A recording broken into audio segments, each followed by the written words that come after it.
I did that intentionally where I just want to help the people, and it always goes like that, but doesn't mean I'm going to ignore you. So here, we have and these are obviously traders in the room. I'm not helping anybody like this outside the room. That'd be absolutely insane. And I'm gonna just take notes. I have a blank notepad right here, which I'll be typing in, and I'll share it with you after. Here's a trader. On Monday, he made money on Apple 290 calls. Now, I'm not sure what strategy he's doing, and I'm not approaching it like that. So I have no idea what NAD and DHT are. Like, I look at that, the first thing I think of is like, let's see, what is NAT? What stock is that? National Oil Well Varco? Nope. Nordic American Tank Ship. So the gentleman traded it on Monday when it looked like absolute crap. I mean, he traded a stock that had a 29-cent range. It didn't even have elevated volume compared to recent. I cannot begin to tell you why the gentleman wished to trade this name. And again, it's not putting, it's never putting anybody down. I need to be perfectly clear. But I am going to give you hard talk. I am going to give you hard talk, and I obviously do this out of love. I can promise you right now, the only reason why I'm doing this is to help you.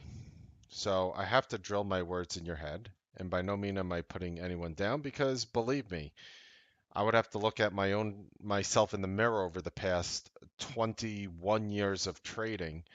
And believe me, I'll have a lot more colorful words to say about myself than anyone else that I'm talking about tonight. But I wish somebody like me would come to me and talk to me like that. So again, going back to the gentleman's email, he made $207 on Apple and traded a name in which I forgot the symbol of. Yes, I remember now it was Nordic Tank by typing it in. DHT? DHT? What the expletive is that? I don't know. Danaher? DHT Maritime on a Monday. So he traded this stock over here on this day with a 43-cent range. All right, bro. First of all, no more stupid stocks. All right. What on earth was NAT and DHT? And yes, I am talking. I don't. Yeah, oh, okay, sure. Look, I get it. What on earth were these two names? What on earth? So instead of having a cute little $200 up day, the gentleman ends up losing $57 on Monday by trading two names that offhand I could not tell you the symbols of, even though I'm sure I've seen these names before. I literally forgot. Okay. Comments is these names were not even in play. How did you find them? Like, were you listening to on a filter, filter, etc., service, etc., whatever? What? How did you even find these names on the Monday? See, like, I would totally understand if you traded that stupid NAT, and maybe you saw it right over here on April 28th, and I could look back and I could say, oh, all right, yeah, I see what stupid name. You probably shouldn't have traded, but I see it. But I look at Monday and I'm like. Huh? There's a 29-cent range. It has lower volume? Really? Yeah, apparently my scalp is trading the crap out of it lately. Anyway, going back to the and what I'm gonna do is besides for sharing this video with the gentleman, I'm gonna just sit here.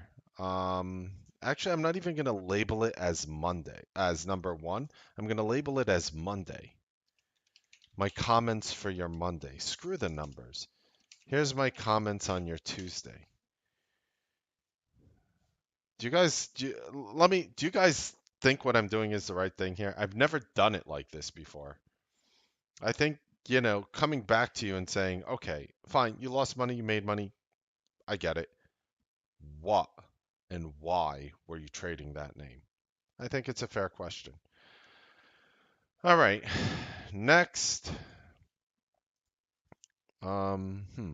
So immediately right over here, the first thing I see in this email is the gentleman lost a decent amount of money on the spiders, but he made on the IWM. And why I'm highlighting these two is he traded puts, and I mean, obviously, puts are hard in this market.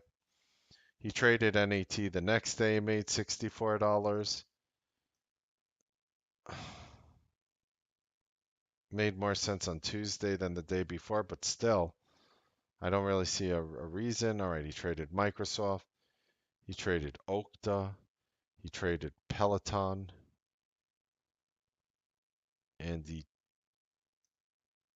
like, obviously, I'm looking at this and I'm a little scared because he traded NDXP. I don't even know that symbol. What the expletive is NDXP? Oh, did he trade like NASDAQ future puts? Is that what he did? That's what he did. He traded NASDAQ future puts. Huh? And then he crushed it on Chegg.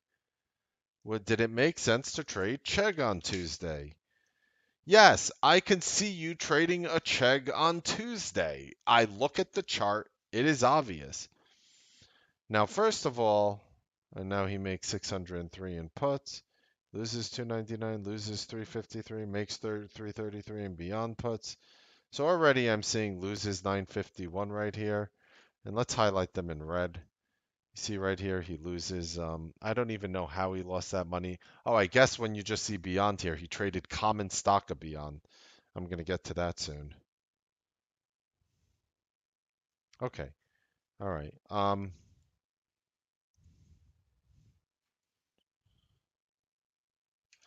I know the market grinded up, but please do not play puts. Yes, you will wake up one day and the market will be gap down, huge.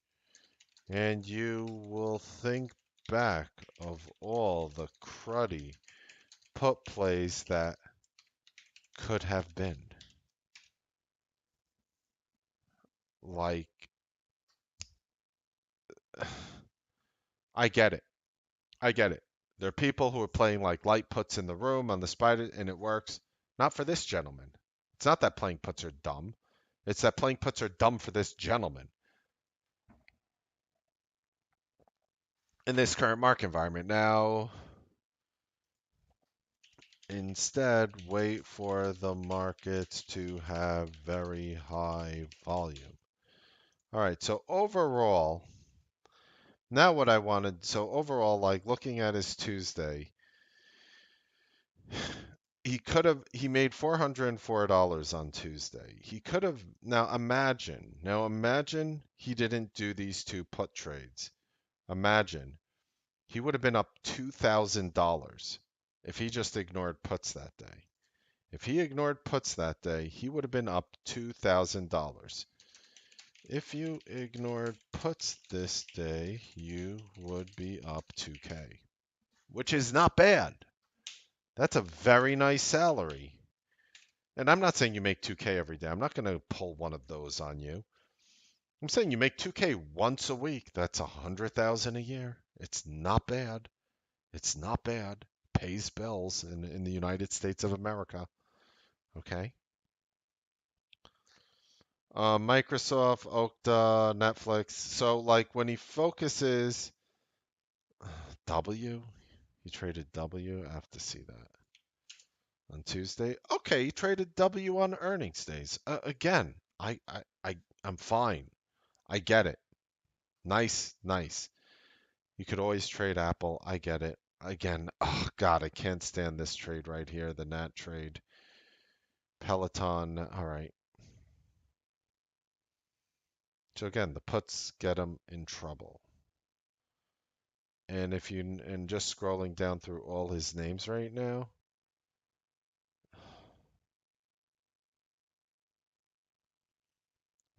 I mean, look how well he did. Look how well he did today. Notice he traded Apple, Peloton, Roku, Space, Tesla, and Work.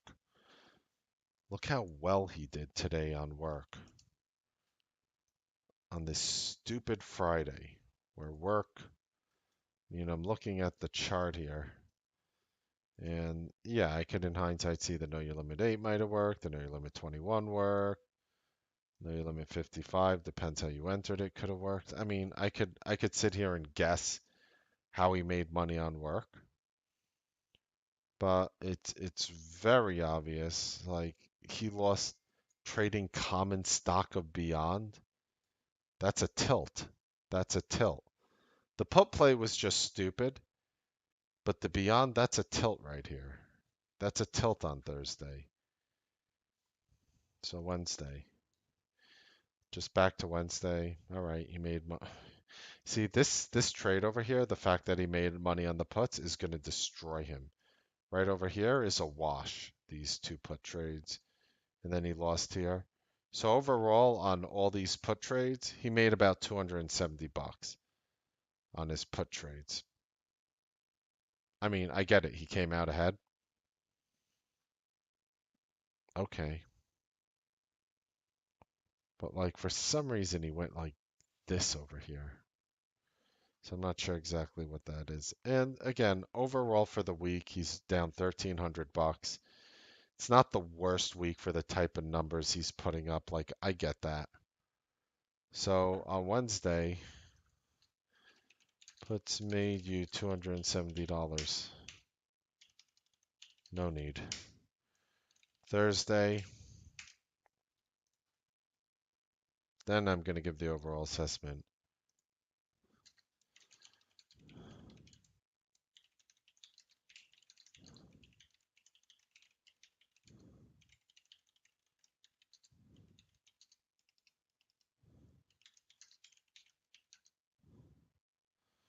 Zoom, Tesla,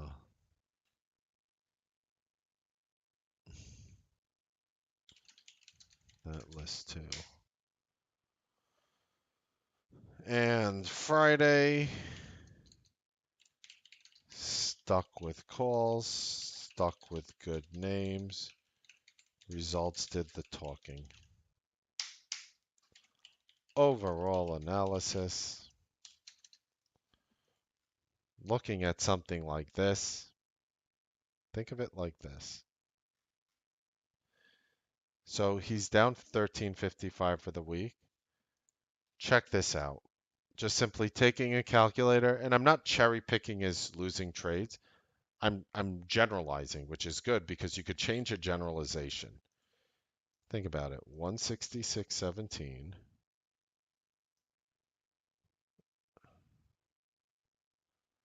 166.17. And I have no idea on the common side if he shorted or not.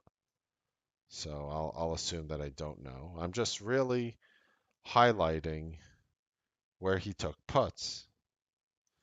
Plus 1422.44.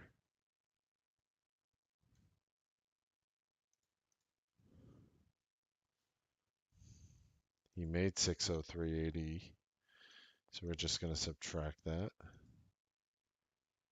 We're going to add 299.31. We're going to add 353.79. We're going to subtract 333.23. Then I'll probably just verbally give him my overall analysis. He lost 951 on IWM puts, so let's add 951.44. And just as I thought. So if you subtract his 1355.46, gentleman would have been up $900.66 in a pretty choppy week that's getting better. The market's improving. Very readily apparent. So I'm going to force everyone to watch this video. My overall analysis is stop buying puts in grindy environments. You'd be up over $900 if you didn't. Stay away from stupid out of play names like NAT, DHT, etc. That's it. It's very easy. It's very easy to um and I'm just going to reply to the gentleman real quick with what I showed you guys. So I think it's important that you guys see how I'm replying to these gentlemen. All right, here is the next problem. Um, and again, I keep it completely anonymous, so you guys don't have to worry about emailing me. I'll protect your identity. Most people don't care, but I do it and if I don't know. Period. I'm not gonna.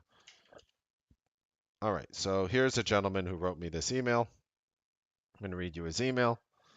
Mark, I really am not sure what is wrong with me. It's like if I always do what I always done, I always get what I have always gotten. Now keep in mind, I get emails with people who's changing their lives, making so much money. I'm not going through those emails today. This is an episode that's supposed to help you by viewing other people's problems. Okay? Fell into my hole. One good trade and held five bad trades. Got into Boeing when you did, but did not sell. Got into Amazon, not sure if you took that trade, and Tesla after it worked, then didn't, and held a few losers. Again, bad trading gives me bad results. Why can't I sell losers, especially on Friday? What is my problem and how do I fix it? Not kidding, that's my question. So obviously the gentleman did not give me a lot to work with, but I guarantee you I'll find some way of helping him. I do not remember the exact Boeing trade I did. I believe I was buying it as it was flushing right over here through the VWAP. And I bought it and it was up barely after I bought it. And then it flushed down lower and went sideways all day. So let's go over here. And this is going to help you guys even if you're making money. So lo and behold, I'm just going to add a VWAP over here. So I basically bought it between 950 and 955 as the stock was flushing here.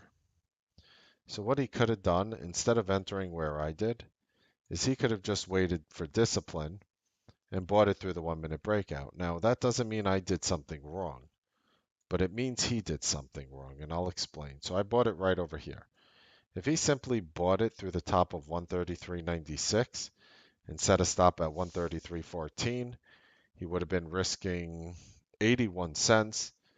The stock would have gone 64 cents in his favor before potentially, if he didn't sell, and let's assume he didn't, before going 81 cents lower. You guys got to respect this 1 minute chart. You got to sell out right away when your 1 minute doesn't work. In the worst case scenario, you could sell out earlier if you would like, and I don't think there's anything wrong with that. But you got to think that you're risking. You got to look at the chart and know what you're risking. So after this stock flew up, you had to look at this here and say, all right, if I'm buying through 133.95, which is the top right there of that candle, I need that 1 minute stop. It's very simple. You need to mark it out as soon as that happens. And you're going to be better off doing thicker names because when you mark it in, mark it out, you're not going to take as big of a loss. So for example, if I'm trading Apple and I'm buying it on a 1 minute and selling on a 1 minute, I'll tell you right now, I'll tell you right now that I'm going to lose less than marketing in on Zoom, Beyond, Tesla, as it flushes. How many people right now in the room type in 55 if you are very concerned with bad fills after a 1 minute chart breaks out.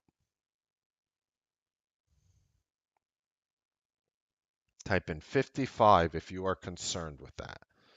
The 1 minute breaks out, your marketing order, you are concerned with where that fill is.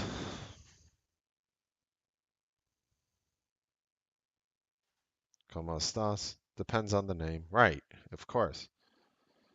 Right, exactly. Let's say it's Beyond, Zoom, Tesla. You'd probably say yes, correct?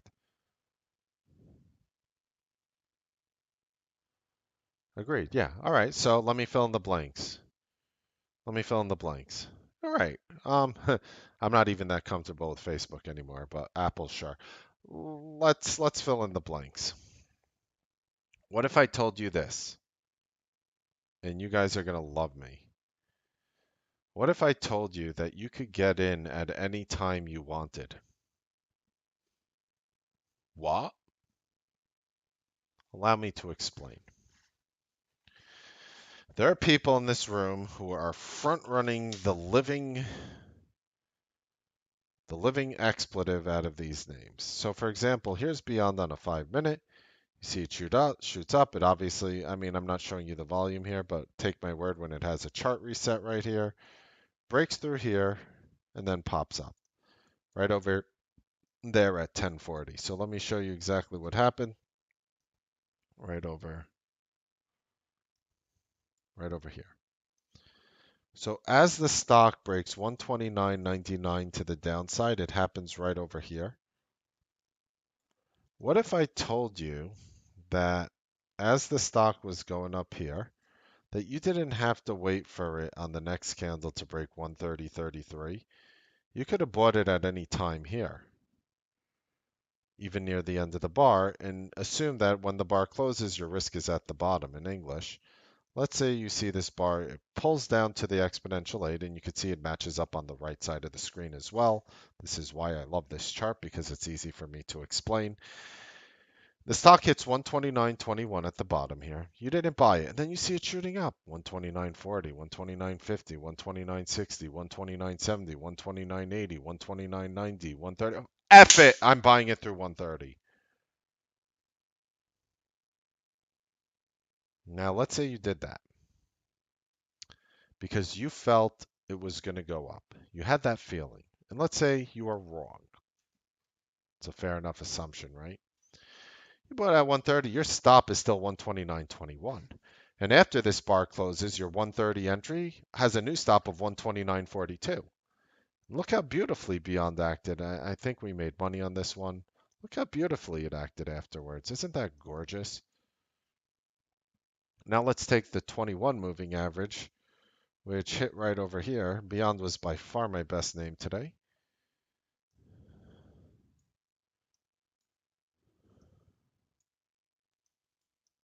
Right over here.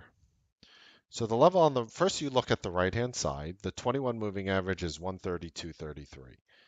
132.33 breaks right over here, right? So let's say you wait, the bar just goes up a little, you're waiting for this bar to open, and you're sitting here and you're looking to buy, and it still doesn't break out yet, and you're waiting. But let's say you were to enter arbitrarily at like 132 and a quarter. You could have either put your stop here. You don't want a really tight stop on a Beyond. I'm telling you that right now. Like, if it like this 130, 175 was probably a quick. I think I was watching. It was a quick like blip and pop. You can't really put in hard stops on stupid names like this because the spread is wide and people are hitting the bid and people are hitting the offer. It's not Apple, so you have to keep that in mind. But nonetheless, if you did buy through the 1 minute here, you're literally risking 49 cents worth of stock, which in option terms could be a solid 30 cents in a Beyond call, right? Which is not a lot. Explodes up when it actually triggers. Look at that. You could enter whenever you want. When this candlestick opened here and you saw it heading up towards the prior high, I'm not saying you would have done it. You could have waited for the prior high, but I'm saying when it was at, it opened up at 132.32. The high was 132.46. So as it was going up, I'm saying you might have wanted to enter at 132.40. Let's be perfectly clear. I'm not saying like front run it by 50 cents or 30 cents or 20 cents. I'm saying front run it by a nickel, damn it. Front run the damn thing by a nickel. Do you realize what your fills will look like compared if it actually triggers? Do you guys understand? Can I get a 77 if you understand what I'm talking about? Have you guys ever done that? Have you guys ever seen a stock going towards the trigger and it's going towards the trigger and the trigger, for example, is $100 and you see 99.90, 99.95, 99.98? Screw it, I'm buying it at 99.98 because if 100 hits, I know that stock is going to have an offer of $100.15, and by the time I get filled on the offer, it's going to be a garbage fill. How many can I get a hallelujah if you understand what I'm talking about? Because that is the real X factor in this entire equation.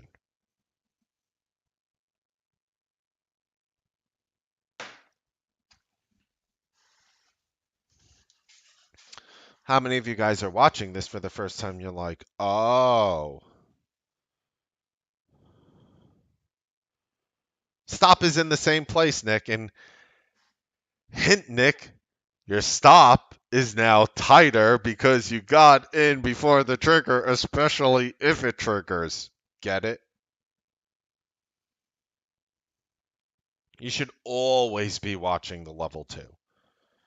Don't watch. You're not supposed to watch option chain when you buy the option chain, as Kevin is very accurately noting. Kevin's like, I only do that if I'm watching the level two. Let me change that.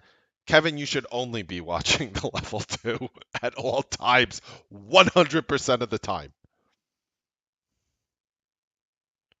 And Kevin's like, of course, yes.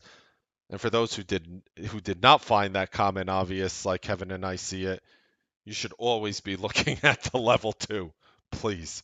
Okay? Don't worry, I'm not going to send over a collector to put money in a tray as they walk around. This is pure from the heart, wanting you to succeed. Okay? Like, all right, all right. Okay. So going back to the gentleman here, he's like, I got into Boeing, did not sell. You need to get out on a 1 minute. Got into Amazon. Not sure if you took the trade. It's irrelevant if I did or didn't. I don't know where that was. I don't remember where that was. And Tesla, after it worked, you got in. So did you get into Tesla after it worked? Or were you in Tesla, it worked, and then it didn't? I do not have the answer. I do not, and the gentleman is not in the room now.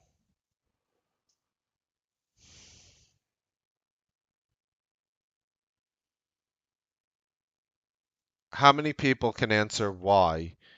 Let's say he was in Tesla at the right time. How many people can answer why he didn't take Tesla profits? Let's see how smart you are. Why? Why didn't he take Tesla profits? Greed, ego? Nope. Anyone else? Good guesses, but nope. Thank you, Thomas. Thank you, Thomas. Because, more accurately, because he was down on Boeing and Amazon. Exactly, Gargi. To make up for the prior losses. That's why trading is so much easier when your first trade's a win.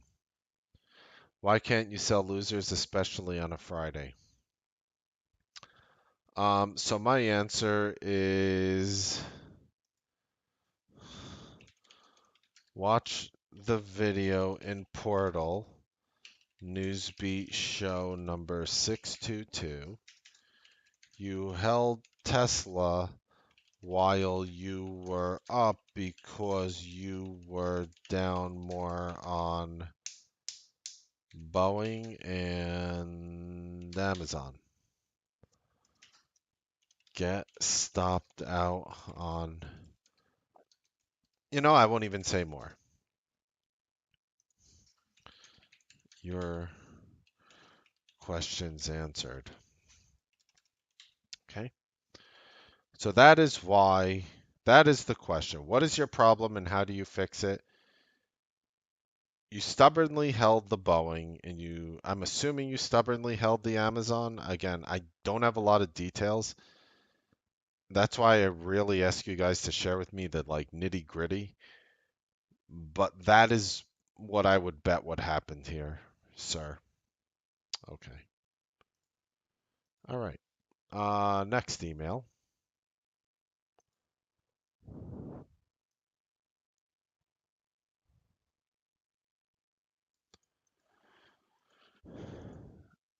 Just make sure. Okay. Next. Okay. Um, Hi, Mark. I took a few days away from trading, just trying to reassess everything with my trading. Struggled recently when so many of my trading buddies did very well. I'm glad I took the time off this week. I have a clear head now. I wanted to ask you if you had an experienced trader in your room trying to do a reset. Which of your strategies would you recommend right now in this type of market action? Any words of advice would be greatly appreciated. I have family obligations after the close and during most evenings, so I can't always attend your 7:30 p.m. or other sessions. That's why they're in the portal, and you could watch them at your best convenience. I try to make as many as I can. I get something from every single one I attend. I trade prop now, and I love when you stress what works for prop traders. I don't have access to options trading at this time. Trading is actually very easy when you're doing common stock at this exact moment. It's much easier than options at this exact juncture. That will likely change very soon. But literally, I would recommend the know your limit 1 minute, 5 minute, 8, and 21. All of that is located in your Newsbeat portal. And what I think I'm going to do right over here is I am going to just link and just reply and just say, watch this, your question answered here. So what I would do is I would simply go to the portal um, right over here. Inside the portal, you'll find a video. You'll find a video on the chart reset, but more importantly, the new Know Your Limit strategy that was revised on May 7th. This is the strategy I would do.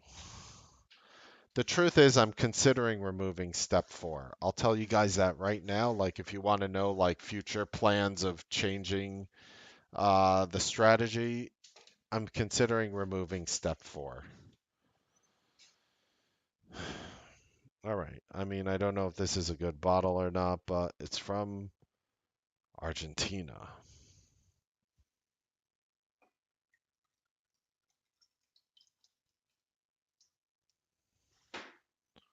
I don't ever drink wine, but it's been that kind of week. Okay. Um, Doña Paula.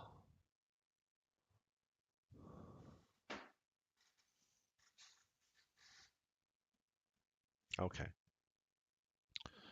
So that was the next gentleman. All right, here we have another email.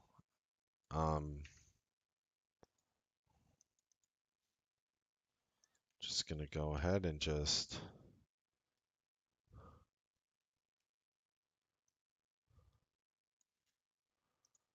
gonna go ahead, just cut out and paste. Okay. All right.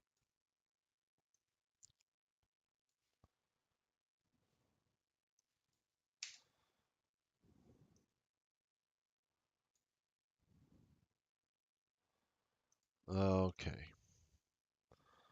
So what he's saying here is, I joined the room a couple months ago. Scalping is fairly new to me. I'm still homing the skills. Last month I lost some money, but I'm just about break even for the week. I think my problem is I cannot hold or sell too soon, or hold too long and a few bigger losses. But I think the market can hurt me now. Thank you very much for all your hard work to build the confidence in all of us. You're very welcome. It's one of the hardest things I've ever taken on, so I appreciate you saying that. Below are the numbers. Please let me know if you would like to see more details. All right, so let's see. He traded 20 trades of Apple, positive P&L, even came out somehow ahead in Amazon, 4.7 cents, or probably made a nickel with commission. He loses on Boeing. He loses on Beyond.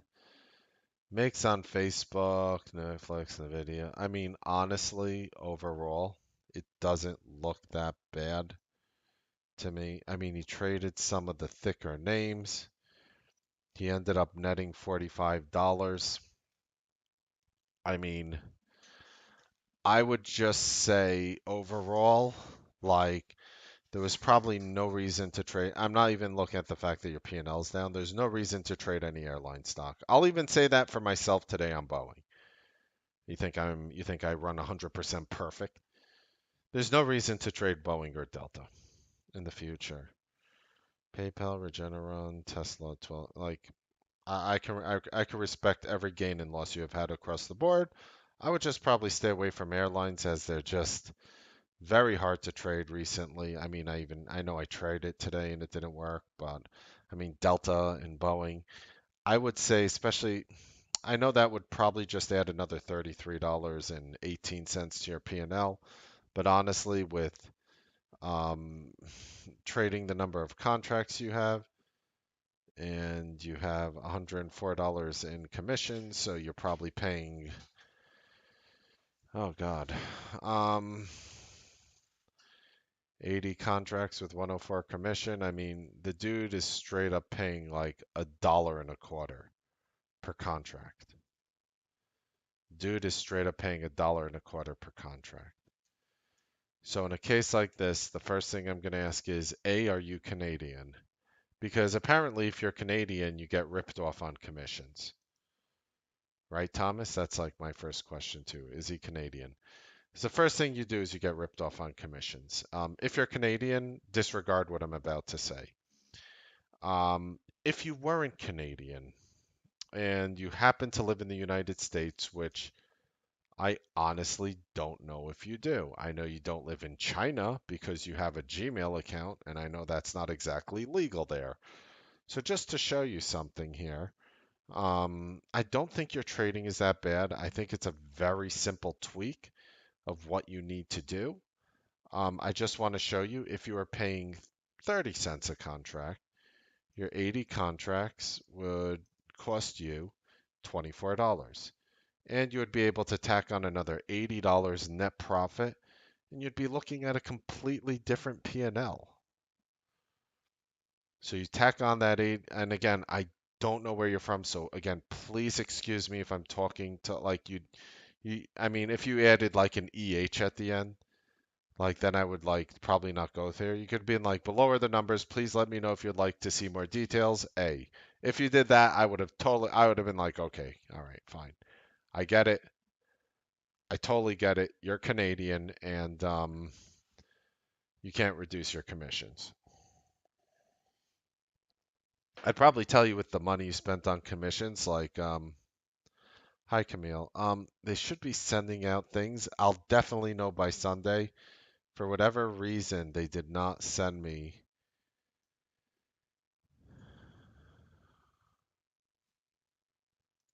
open house link. Hold on.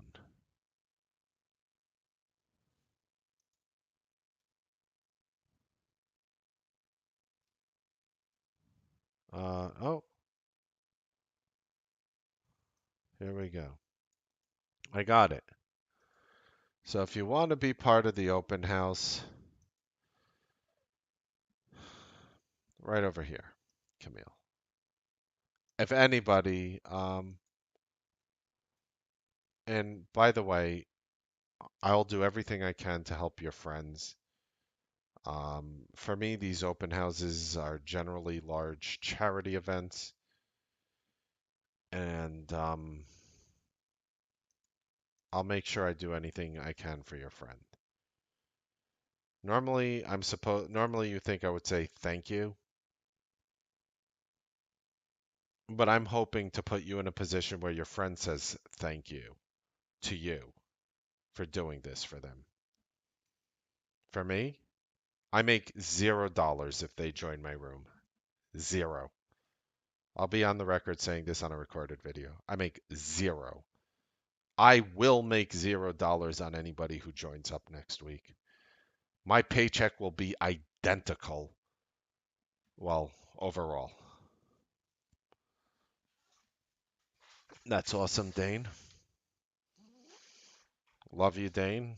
And thank you for sharing that. It's very inspirational. Any strategies you particularly used and to accomplish that, that would be good. All right, so back to our Canadian friend here. Basically, it's basically our Canadian friend, I think he traded well. I just think I know he's getting ripped off. And I know there are going to be people in the industry who hate me for that because they're probably ripping people off right now. And they view people like me like, oh, who are you to say what's a good commission rate? You're not in the business of selling people rates and commissions. Bleep you, okay? I'm out here to look out for the members of our community. And if that means being honest with them at the expense of exposing people like you, then that's what I am. Come to my face and tell me that you don't like it, and we can have a discussion. You'll find out that I'm a really nice person, I promise. Okay. Um, we're going to go into the next email here. And, okay. Just making sure. All right. Just have to make sure. Okay. Mark, my trading has been so up and down, I've considered ending my day trading over the last month. Background, my trading account started, I'm sure he meant 30,000. So let's assume that he meant 30,000. In January, my account was up 2 grand. February up 6,700. March up 6,000. So by this point on his $30,000 account, he was up 14.7. April, everything changed. He's down 17 and a half. So after April, he's basically down $2,800. In May, he's down 1,200. So overall, from January to May, he's down 4 grand. Over the years, I've blown up 2 accounts. I promised myself that I would never do it again, so I trade small between 3 and 10 contracts. Every day I come in with a positive attitude, ready to make some money. Most trades average 10 to 15 cents a contract. Many days I'll have a trade go against me anywhere from 50 cents to a dollar, and I have to work the rest of the day just trying to make it back for the day. My confidence is at an all-time low. Your help would be greatly appreciated. Right. So automatically, yeah, I see what happened here. This was a test trade. This was a test trade that I did, and it didn't work in terms of the option. Stay away from Chinese names right now. And please note that I'm going to say this even if he's up money. Boeing, stay away from airline names. I made this mistake today once. Okay, I'll just say today. Beyond is okay. Facebook, Microsoft is okay. Nvidia is okay. PayPal's okay. Q's, Roku, Starbucks, Spy, Square, Tesla, Zoom. All right. So he didn't exactly give me a total, so we're going to just do it right now real quick. I'm just going to do it. 375 minus 528 minus 225 minus 202 minus 62 minus 370 minus 83 minus 138. I see why his confidence is at an all-time low. Um,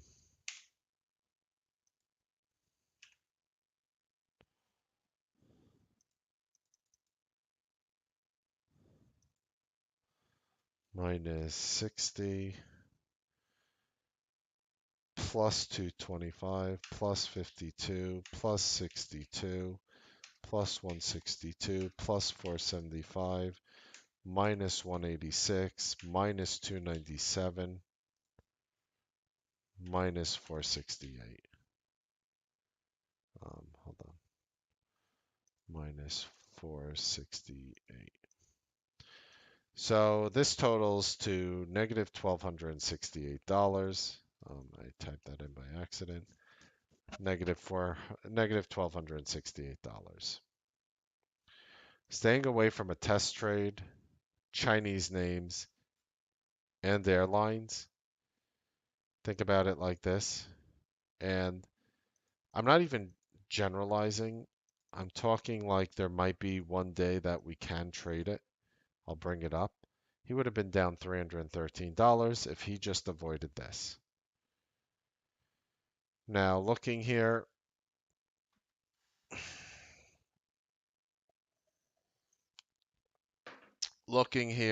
it's obvious to me that his strength, that he did really good in the ETFs, the Qs and the spiders. He does really good in the ETFs, and he gets chopped on the widespread names. Notice spiders and Qs are tight options.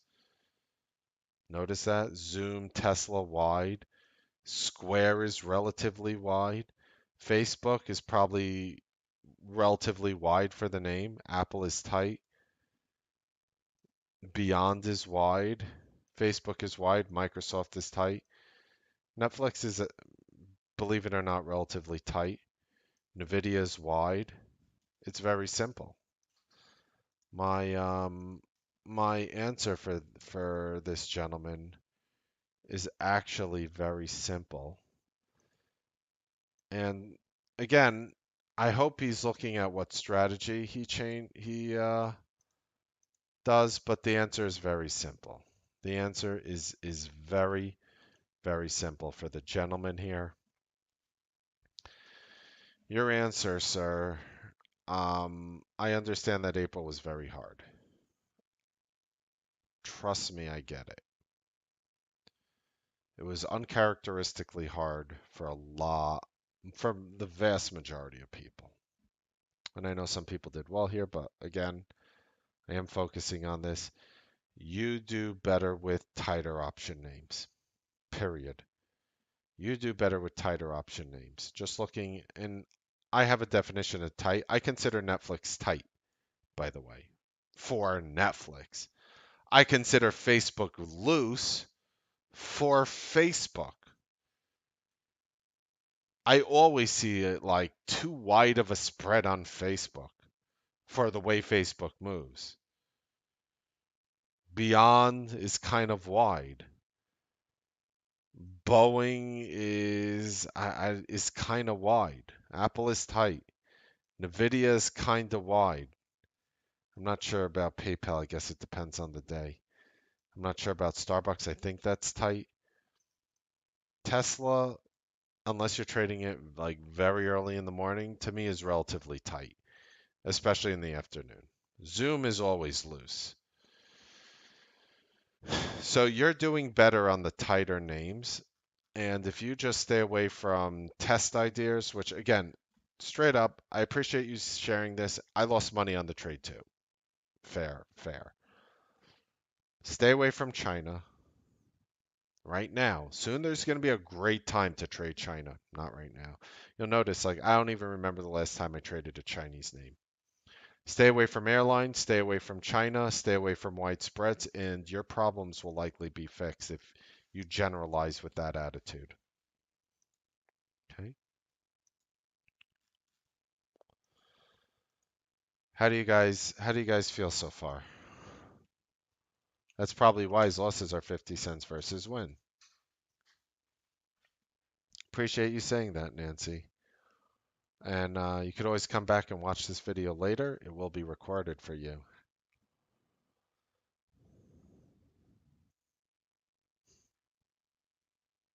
Yeah, you probably shouldn't trade Neo. All right.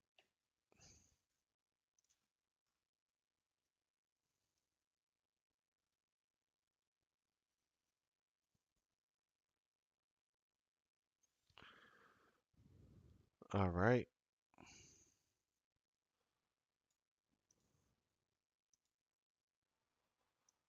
Next is from a gentleman who's basically saying this. Make sure, no.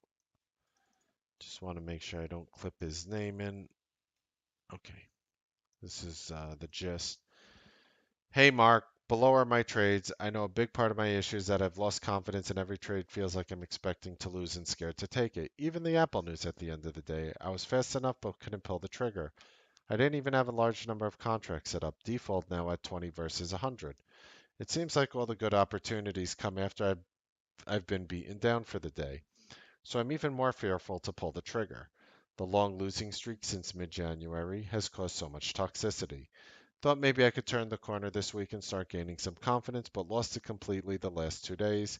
Thursday and Fridays were my biggest losing days this week. As you can see, I've been taking mostly small trades, trying to gain confidence,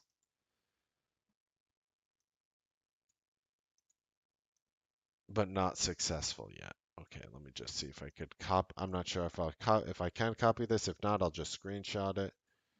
Yeah, this pretty much sums it up well. Okay. So he's down 474 for the week. Let's see what cost him. He lost on Apple, Boeing, airline name, avoid, space, Beyond, Nvidia, KC, what? JP Morgan, Tesla, Uber, Tilray, PayPal, LVS, W, Zoom, what? FBYT? Does anybody know what symbol that is offhand? I don't. Oh, because it doesn't exist. So I actually do not have a single idea what that what that actually is.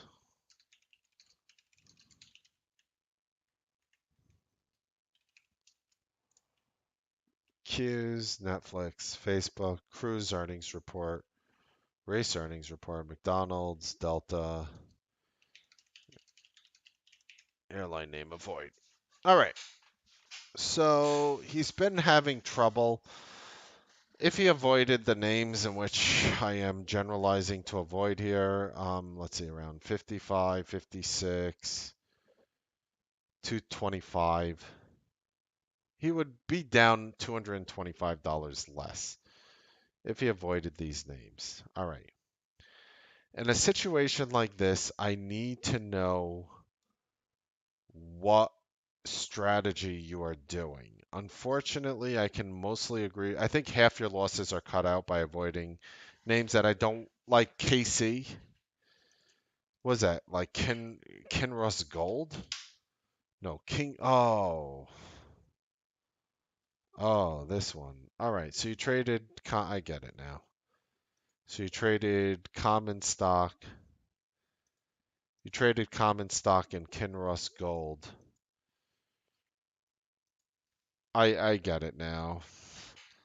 IPO, I get it. That's fine. I thought you were trading Kinross Gold for a second. All right, so I need to know the strategy you're doing, strategies you're doing. I think you would be fine if you were to watch this video. I'm pretty sure that you already got a lot of your answers earlier on. I think you'll be fine, in all honesty, just looking at what you did and what you're doing. The biggest thing I'm concerned about is your Apple trade right over here. I didn't even have a large number of contracts. Default now. Change your default to 10. Change your default to 10. That will be your answer. Change your default to 10 contracts. That Apple heads up was pretty early, and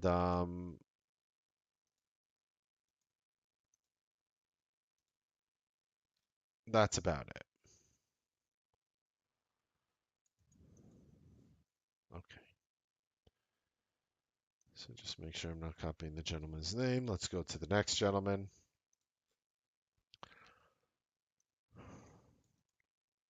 Hi, Mark. Lost 5,500 last week. on Amazon calls. So this week conservative made $100. Okay. Monday no trade because usually I have a bad morning. The whole week is ruined. I respect that you even know that about yourself. Tuesday bad trade, bought four Apple puts at 420. Went to 256, but I was out. Put a 440 sell. It reached 430 twice. I think by watching this entire video, this question is answered. Get stopped out on the 1 minute. Wednesday it went to $1.60. Sold at 3.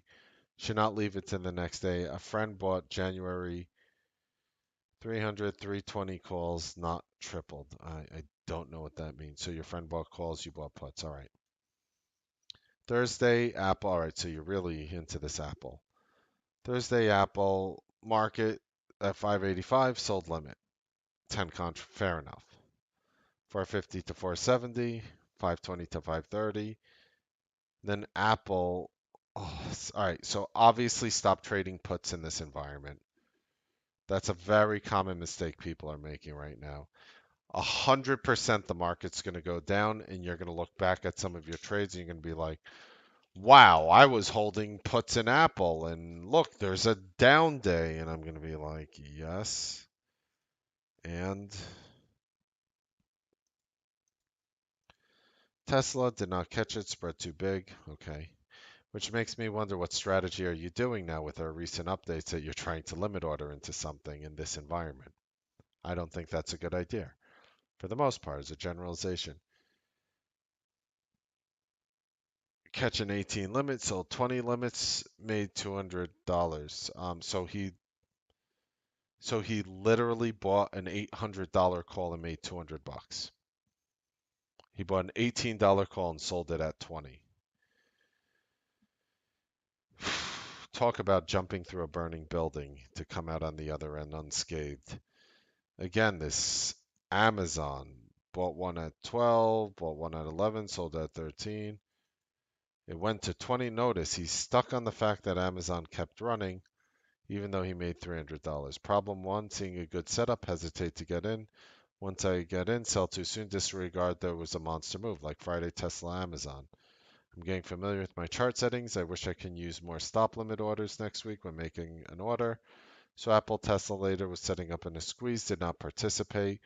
Focus on Apple, Tesla, Amazon. So this guy is obviously swinging big. Why? With the exception of Apple. But you're trading Tesla and Amazon, you're swinging for the fences. For example, today in Tesla, we had a nice little A plus trigger call in Tesla. How many people made money on that one? Probably not a lot of people traded, but look, when it went through the A plus, I'll show you on the 1 minute. I think it's more impressive to see it actually how it happened. So right over here, Apple went through the A plus trigger. Look at that volume right there.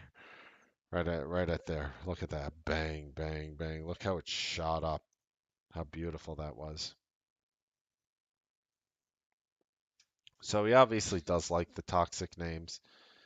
I don't think you're doing a problem, sir, by selling out too early because otherwise you deal with this.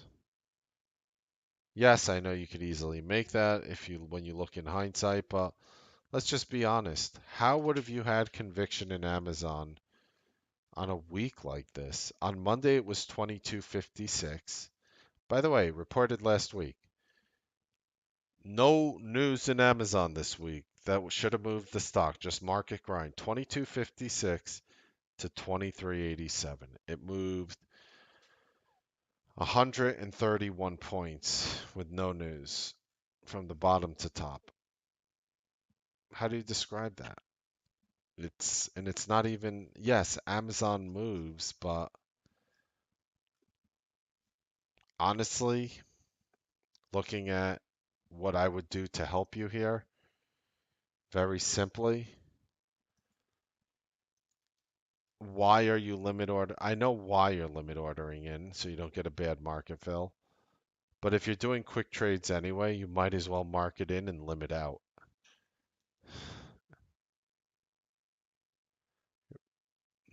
Awesome, Tim. Those options you bought the $800 calls, Tim. They exploded. They're like pretty sweet. So that would be my recommendation to the gentleman.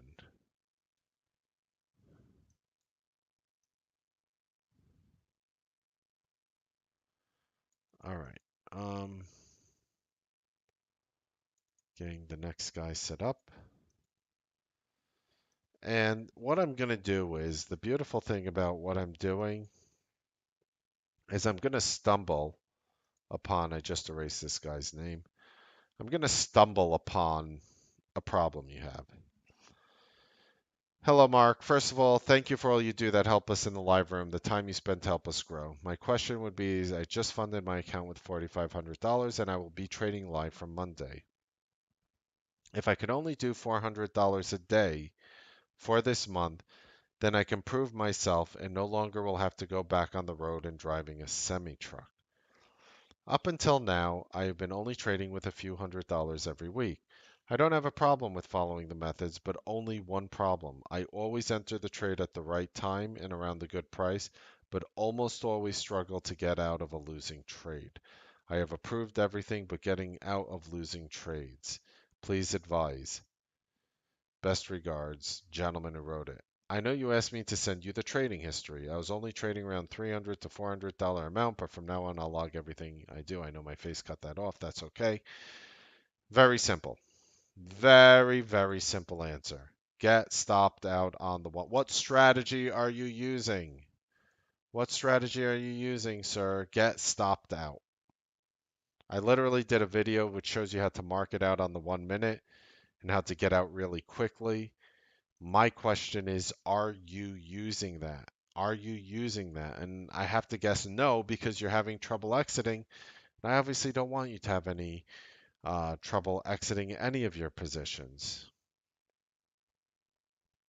So, yeah, I'm just gonna print screen the next one. That would be my best advice for you. Like if you're entering in on a 1 minute chart, make sure you're exiting out based on that 1 minute chart. Okay.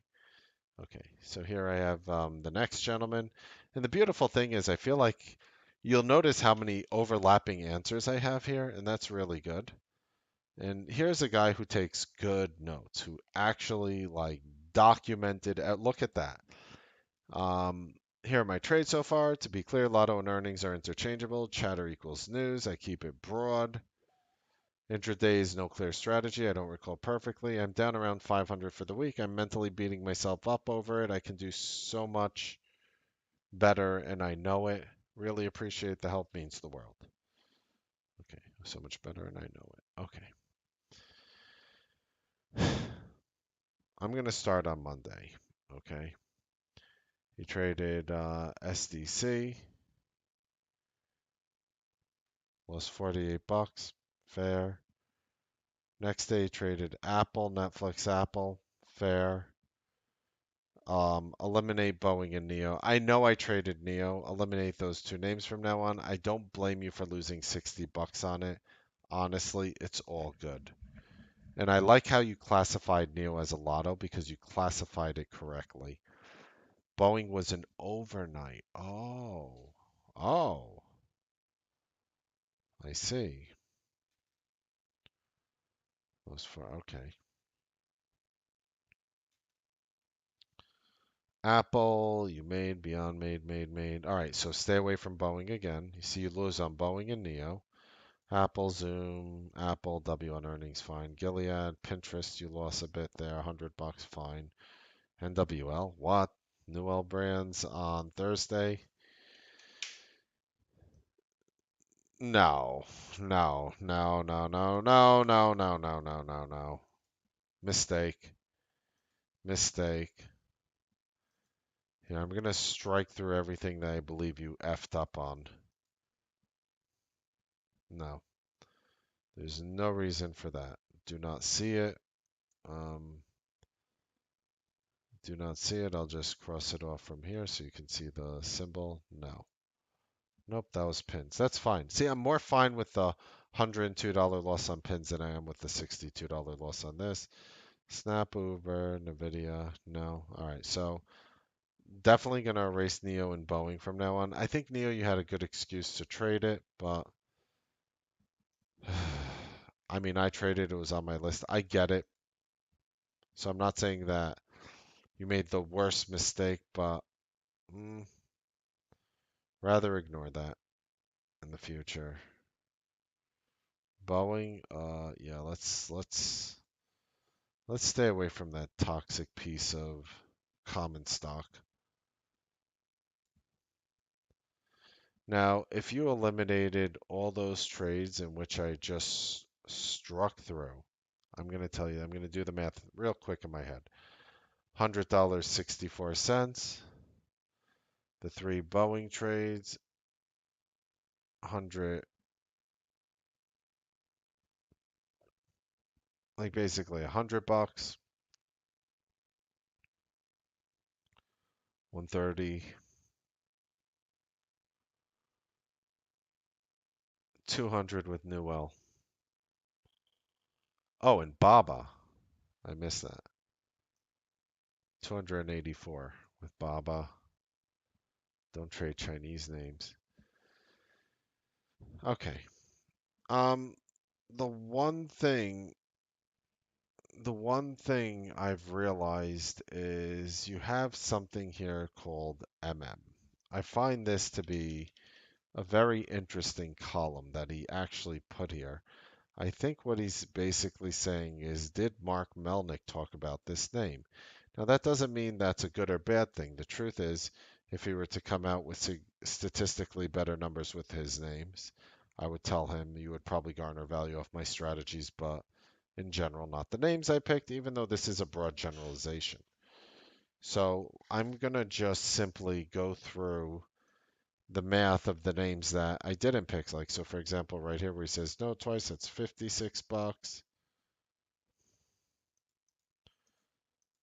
209 minus that. I'm just literally taking away the names he traded here. And because he gave me so much good info, I'm going to actually be able to help him.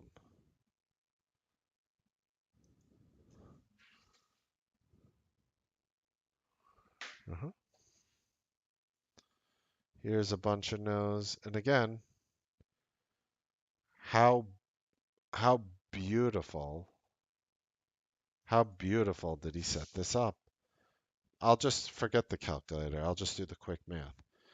20, all right, so that's about 92, down 92, down 80, down 142, down 250, down 260, down 344, down 374, down 414, down 430. So on the names that were on my list, as he basically asked, was it a Mark Melnick play like MM over here? He basically gave up his whole week. On my names, he would have been down. What is he saying? He's down around $500, so he lost about $60 on my names. And I didn't even pick well, considering I picked Neo, which was clearly my name here. And I know he only lost $60 on it, but that's my point. So basically, his entire losses. And again, I wish I had more weeks to help you with this one, my brother. But yeah, you're probably going to be somebody who wants to stick with every one of my names, most likely, considering that like practically all of your losses did come from names you're watching. You gave me very good information to help you with, and that's how I'm able to help you. Think about it. Like, I wish everyone sent me something like this. He even like he even was able to like He even classified like breaking news flow. He even classifies this as chatter. Like, so the Apple chatter today, for example, like that was a nice $62 profit. He talks about overnights here. He lost on the overnight. He lost on the overnights. All right, so he's getting hurt on his ideas and his ideas and overnights, whether they're my ideas or not. In this case, this overnight, in the cases that he took, both overnights were not my ideas, but that's irrelevant. So basically, on his ideas and overnights, he loses money, which is not to say that he's bad or weak. Quite the contrary. There are people here making seven figures off my ideas, trading them way better, way better. There are people here up 3, 4 million by this point of the year, and they're just trading my names, and they're doing a much better job than me, P&L wise at least. My email is, thank you, Praveen. That is my email. Hmm, interesting stuff. Does anyone have any questions?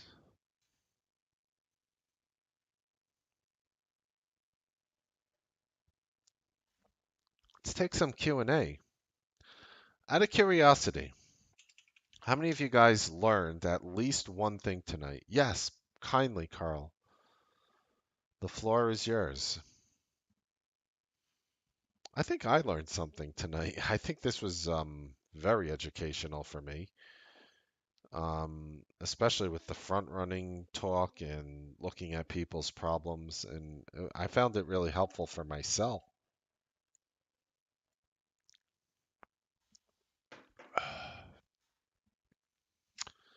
I don't like trading Chinese names in this environment. I've been trading Baba pretty much. I was trading Baba I think back in February a little in March. In this environment, Chinese names don't make sense.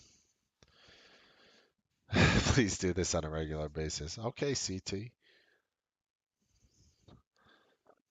No, they used to be, Richard. Like back in March and February, they would be way out of the money. Not anymore, no.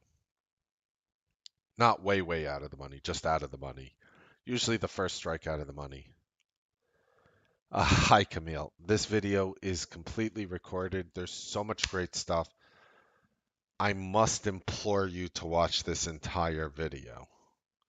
Not because I don't want to explain it, but because I don't, honestly, Camille, I have like wine here and I don't want to tell you something and miss what I said earlier because it was gold.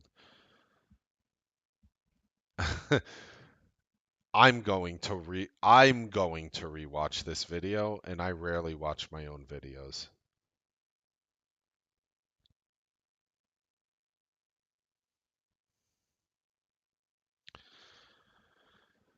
All your strats are room calls. I do well. Anything I try my own, I win some but lose many horribly. So on the way. Okay. All right. I'm gonna have to answer Carl 10 times. All right. Diaz, we're gonna start numero uno. I'm kidding, sir. That's okay. But I figured I'd make a little joke about it. Mark, I learned something today that I want to share if I may. Something that doubled today in op. Yes. Por favor, primo. Vamos. Sí. Vamos, por favor. Roku. Okay. Uh, um, I'll do you one. What will it be called? Do you want the link to the video? I'm not sure what part of the video I talked about it. This video is an hour and 14 minutes. It's a long time, but the good news is you can listen to it and you don't need to watch it. You'll probably do just as good listening, if that's any consolation. You know what, Camille? I was basically saying that, check this out, Camille. Let's say there's a trigger at $100 for your breakout in which you want to buy through. How many times, Camille, do you mark it in and you get a bad fill? Or you're not comfortable with the fill after you mark it in? Does that happen often to you, Camille?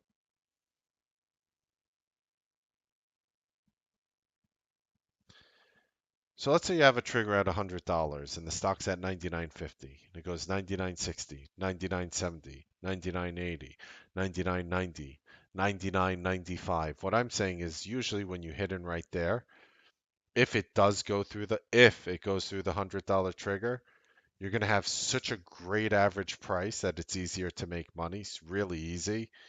And if it doesn't, it pulls back against you, you have a tighter stop.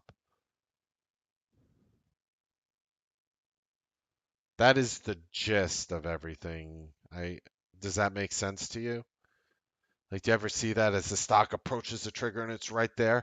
If you actually buy in there, because what happens is if you wait for 100 to hit and it breaks through, the offer could be at like $100, 15 or 20 cents, and you'll have like some crazy wackadoodle fill, and it'll have to even go higher from there. So that was the gist of everything.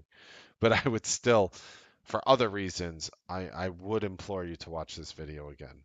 And of course, anytime for you always.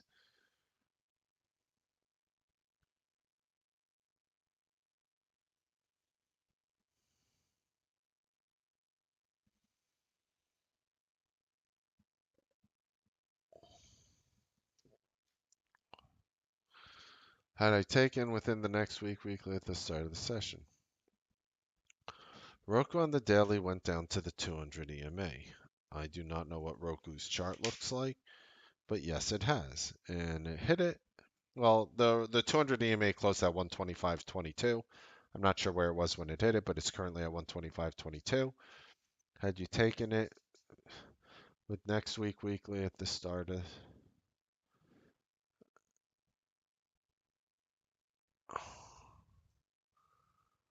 Oh, it opened up and hit it and then exploded up. I see. So are you basically saying to buy stocks that open up near the 200? What is the insinuation here? I mean, what's the generalization here? Did it matter that the 8 was above the 200? Like it was turning like super bullish? You have a stock that's uptrending. So like 8 over the 200 would be a stock that's usually uptrending and it gaps down. I see. Gotcha. It did, well, earnings, yeah. It did badly. Sure. Alvin, hi Mar. Right onto 200. I have to keep an eye on that. If you see any of that in the future, I beg of you, sir, kindly share that with us. All right, Alvin. And I like that you're noticing these things, Carl, because this is the type of gold that good strategies are made of.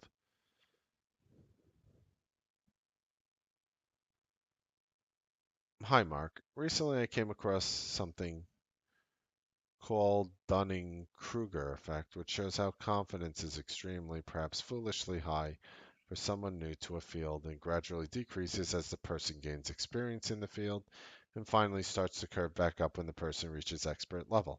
I think that is very true.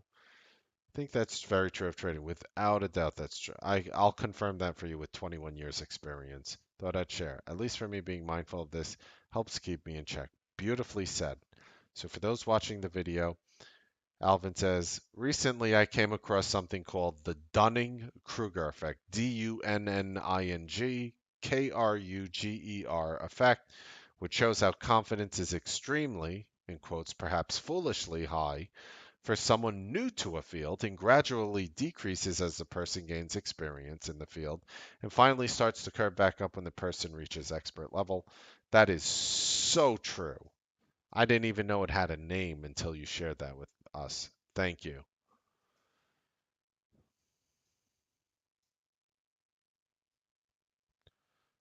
Thomas, I think Wednesday I sold Apple above resistance and lost that one. What do you mean sold? You mean shorted? Is what you meant by sold? Or you bought puts?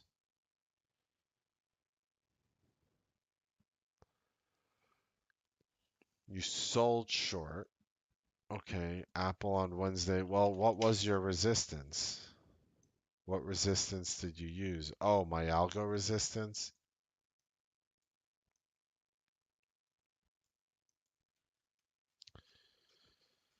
I mean, It's generally meant for a scalp, but what I want to do is I want to see what they look like on Wednesday. Let's look to see what they look like on Wednesday. See, on Wednesday,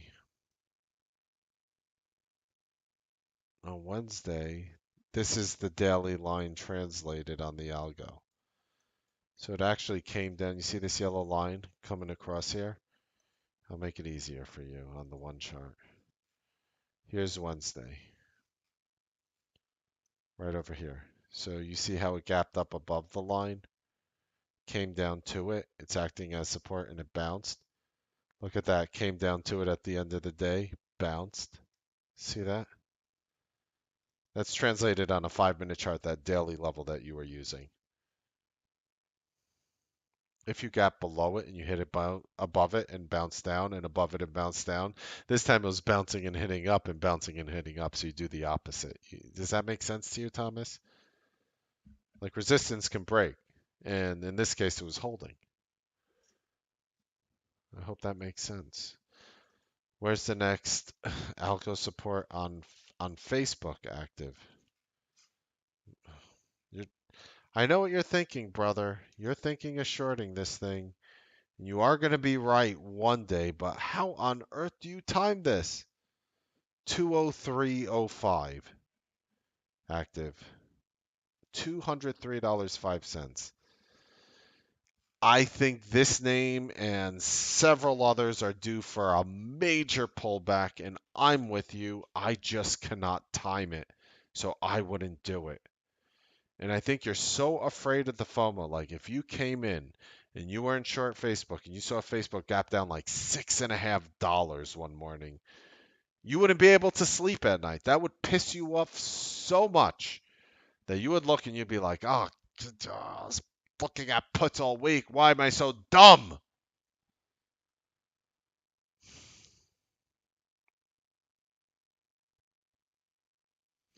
We're long overdue for a correction.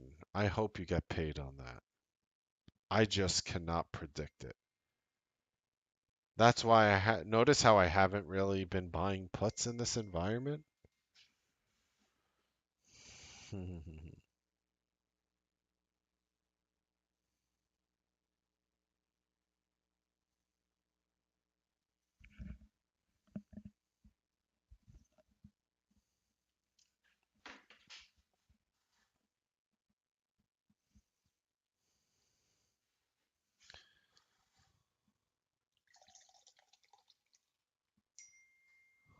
It's a lot of wine. All right.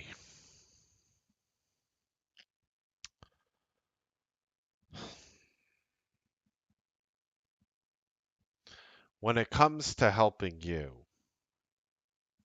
in this environment, I know I need like a haircut.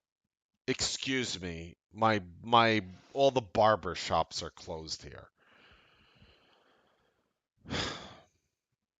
When it comes to helping you guys, and by the way, soon I'm not going to need one. But anyway, when it comes to trading and helping you guys, as opposed to just pitching the public for a service, I will say this.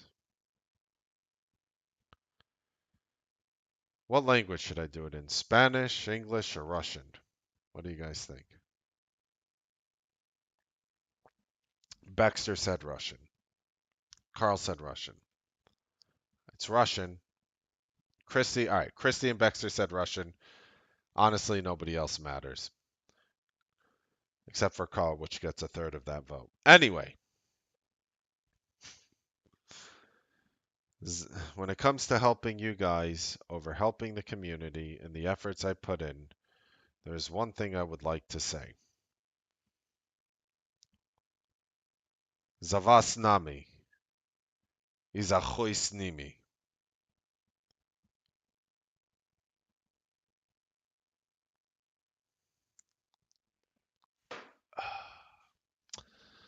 All right.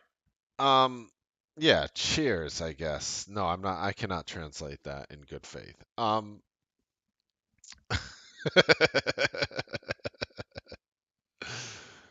I'll put it this way. It means I really care about you and I. And not so much everybody else. uh,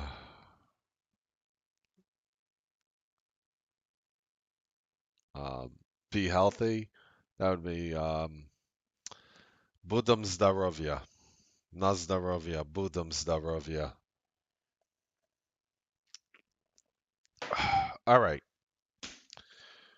Whew. I feel like this is such a valuable episode that I just feel like bringing more value. You know, it'd be funny if I shared the new 15-minute strategy and I forced everybody to watch the value in the beginning of the episode. Should I do that, or is that a scumbag move? Or should I just do a new video?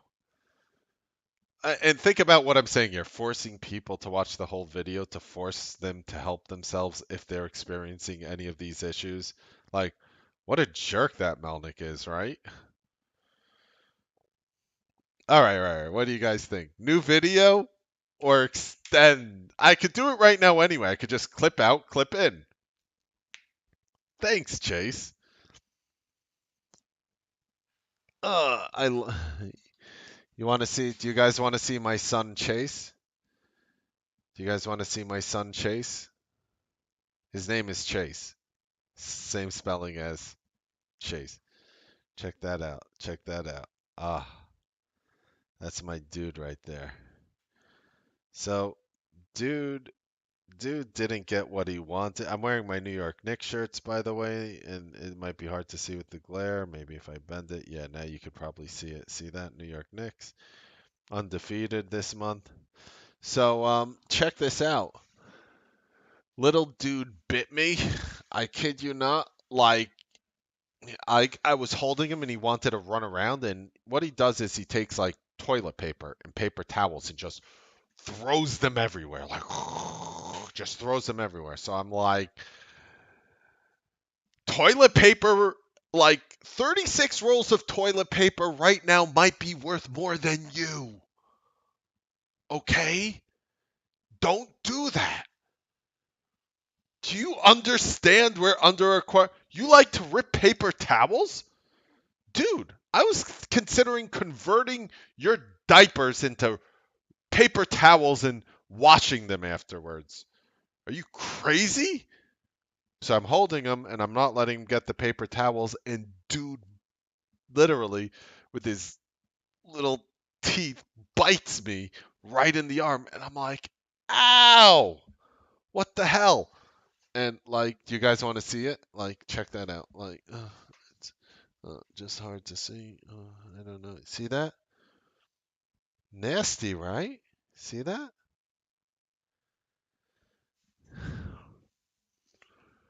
I was like, damn, that's the last time I screw with that kid.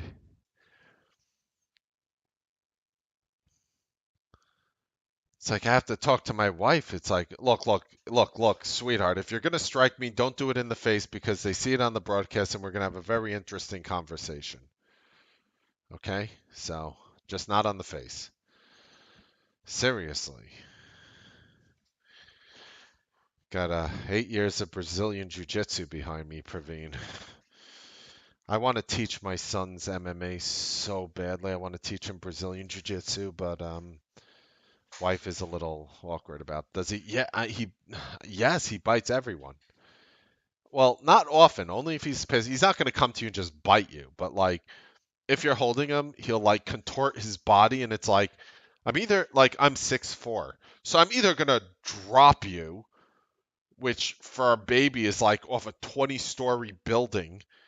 Like, even though I live in a house, I mean, just from where I stand to the floor, or I'm gonna have to try to save you and put you down. And every time he wants to go down, he's like, ah. He's 1 year old, so he's like, ah.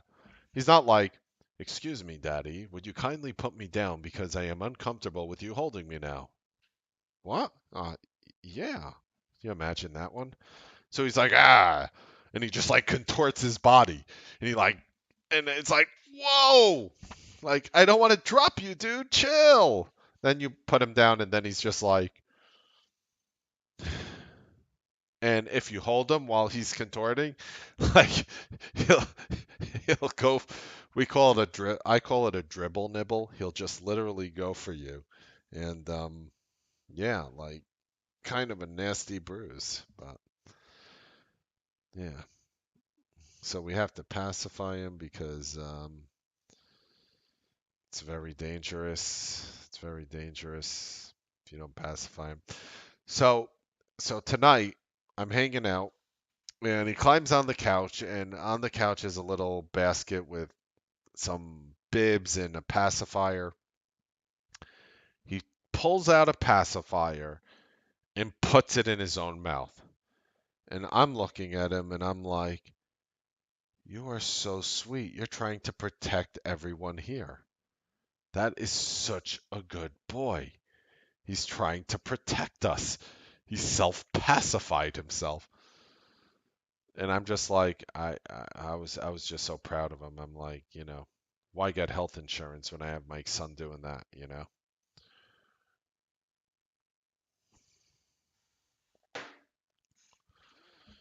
Anyone want to see my other son?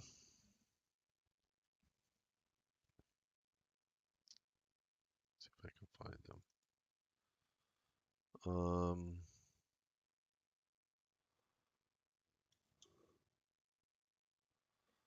Oh, I have some of my kids when they were young. Have you guys ever seen my wife?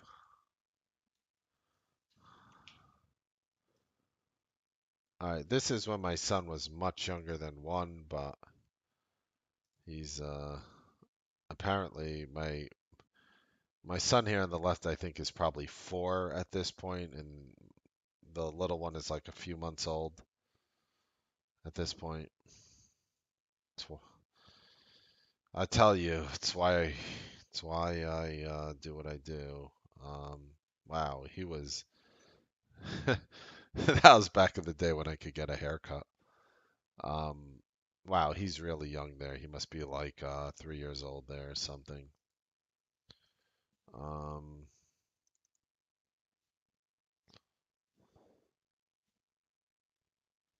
no, not that one. Oh yeah. Let me zoom out. There we go. That's Chase. Cool dude. Cool dude. And you can see he even has his customized blanket. I mean, I'm just lucky he looks like his mother because he just dodged the coin flip of doom. I'm like, if he failed that coin flip, he better have an amazing personality.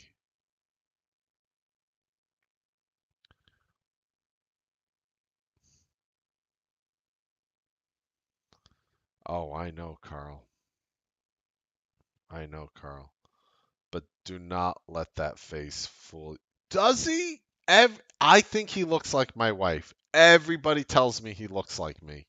Do you think he looks like me? I think my other son looks like me a lot. Here's my son when he was real young. Here's that's Shane. I think he looks like me. Do you agree with that? Like this dude looks like me.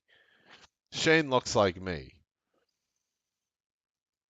But like ah, I mean, it's a really huge compliment to say that either of my kids look like me, but like for me it's a huge compliment, but like I don't know. Like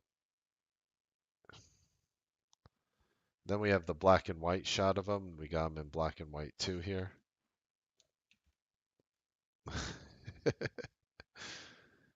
Funny dude. Yeah, let's learn more about Melnick. And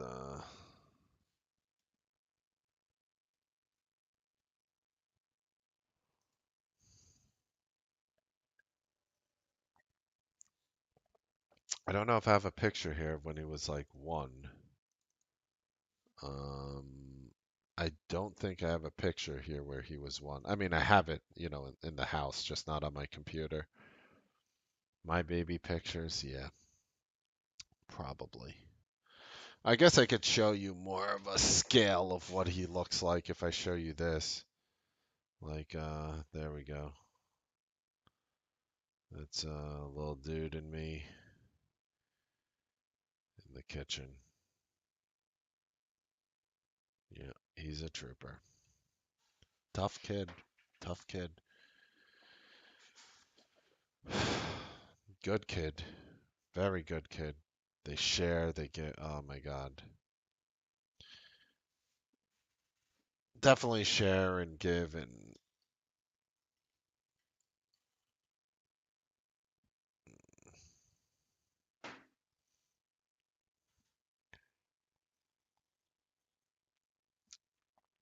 pretty damn good wine.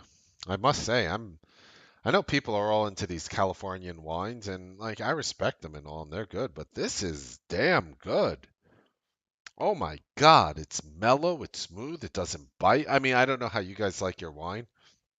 I don't consider myself like I'm not the wine connoisseur. You ever see those weird things?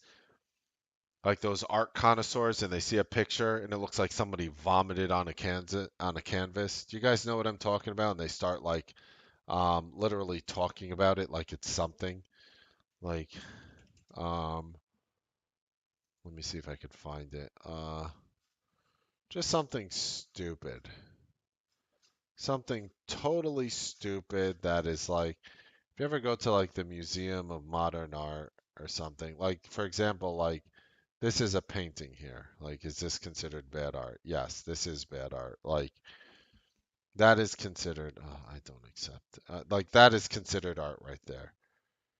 And, I could look at that and you'll see people who look at that picture and they'll be like, I could see the artist's pain in their childhood from where they grew up. And I'm looking at them and I'm like, no, you don't. What are you talking about? Like, stop making stuff up. You know what I'm talking about? Like they look and it's like it was a tough time, I could tell, for the artist, and you could tell that he was going through some personal problems during the time. He was probably scared for his life, and I'm like looking at them and I'm like, do you just make crap up all the time, or is it just when you look at vomit on a canvas?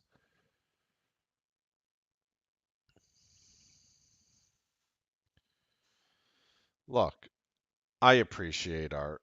I do. I appreciate photographs. I mean, look behind me. Like that's David W. Have you guys seen his those are photographs straight up. Like those are beautiful. Like I like that stuff. I actually have like a Newsbeat thing all around me. I have like such cool stuff all over my walls. More Newsbeat stuff. Oh man. So that pretty much answered all the questions. I'm not leaving right now, but that answered all the questions tonight. Love the Newsbeat shirt and hat too. Yeah. Oh, this one. Do you guys like this hat?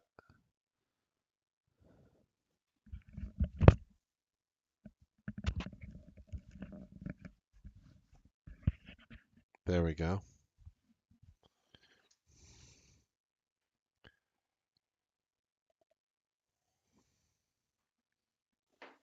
It really is. I actually don't have a Newsbeat shirt, but that's a great idea, Carl.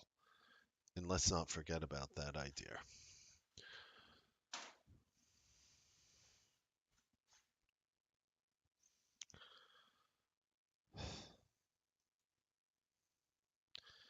Let me ask you guys something. Like, look at Tesla here, right? I know this is not an easy trade. It came right near the A plus trigger, which was 798.92, missed it, and went through here. I mean, was this really that hard of a trade? I'm just curious. Here's my point. and I can't really say this for people who are doing this already. For people, but for people who are taking like three, four, five contracts or more, 10, 20, 50, 100, 200, whatever it is, would taking one contract through like a know your limit 8-1 on Tesla really be so bad? And I'm not saying it because it worked. I'm actually going to give more examples. I don't want to just point that out. And just to be clear, what will I point out today? I'll tell you what I point out today, by the way. I'm going to share with you what I point out today. It's really that late. Can't be that late. Is it that late? All right. So let's say I just talk about these names. Apple, Tesla, Uber, and Roku. All right. And I called Roku short, by the way, all long except for Roku, right? Right off the list. I'm not going to cherry pick here, right? Apple, know your limit 8 on the one. Worked. Look at that. Boing. Right over here, you'd be going long through 304.71, run right to 305.10. Would have went against you if you didn't sell there 24 cents before going with you even more. So basically went with you 39 cents. In total, went against you 24 cents after going with you 39 cents, and then exploded up and really off the day low, you're buying it and then never look back. And bottom line, Tesla, same thing. Know your limit 8 on the one, never look back. Actually, did look back later in the day. Not really. Nope. Held that low early on, right? Now, what about the other two names I gave you, which were Uber and Roku? Uber long, Roku short. Look at Uber. Know your limit 8 on the one. Go long through 32.71. Easy money. Look at that. I think it's easy. Look, the candle never went against you on the first 1 minute breakout. Look at that. You see that?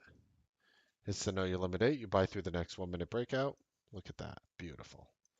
Roku for a short. Breaks through right here. Up, up, up, up. Goes down right over here through 128.56. Your stop is one. It opened up, by the way, here, so it wouldn't have stopped you out. It opened up at the top here and then sank. You would have shorted through 128.56. You would have had to been comfortable with an 88-cent risk in Roku off of earnings, which is not terrible. And it wouldn't have been the cutest thing, but you probably would have made money 3 minutes later if you had a normalized stop. And risking 88 cents in Roku, if you're not comfortable doing that, you have no business trading this name on earnings day. I'm just saying, so even if, let's say you lost money, let's say you didn't even cover here, let's say you lost money on this trade, but you made money. And again, I don't even think you would potentially, but whatever. Let's say you did. I want to talk like worst case, but you easily would have made on Uber. You easily would have made on Tesla because Tesla would have never gone against you at any point after you entered. It's not like even the next candle pulled in and you're going towards the A plus trigger, so you're trying to be stubborn here. Fine, that's a unique example. I get it. Apple. I mean, you're risking 42 cents on Apple. It goes up again with you right here. You're probably selling it quick. Here's my question. What if you just literally did one contract every time that happened?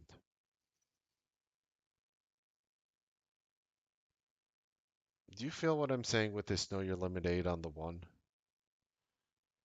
It happens generally very early as a generalization, and it works out really damn well.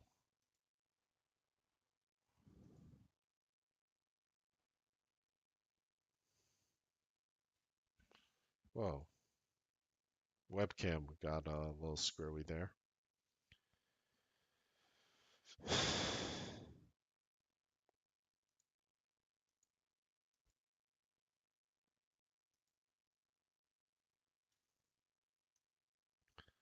The painting in LA story. All right, let's take a look at what this is.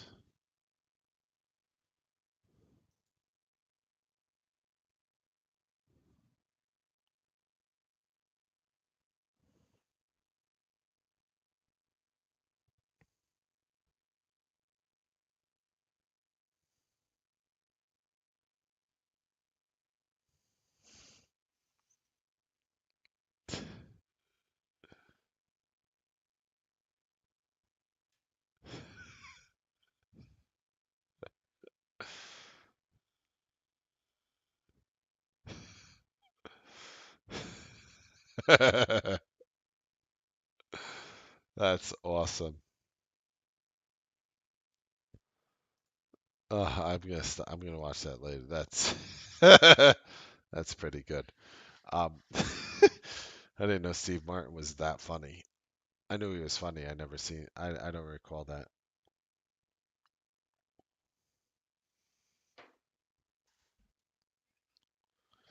So the know your limits along with the mark, yeah. So the know your limit 8 on the ones have really been working, and a lot of them coincide. So for example, the know your limit 8 on the one and the mark one was the same exact trade on Apple today. I wouldn't say that raises or lowers conviction, but it just happened to be the same trade coincidentally.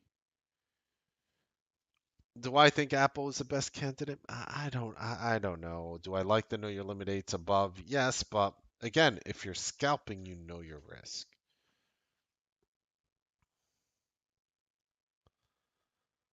I feel you on that, Dave. The bottom line is I am one human being and I am going to miss a lot of trades. And that's an excellent point. So Dave is saying, no, I should be able to take those on my own, but when you don't take them, I don't have the confidence and wonder if you see something where it should be avoided. I respect what you're saying there. That makes sense to me. So I almost have to learn to teach what I am seeing ahead of time, Dave. That's the only way to do it. Hmm. Does anybody have any questions regarding trading? Anything?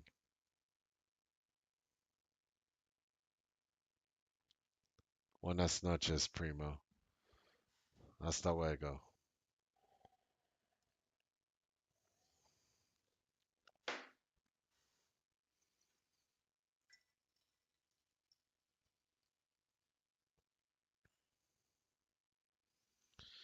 So, wine bottle is officially empty, just so proof of it.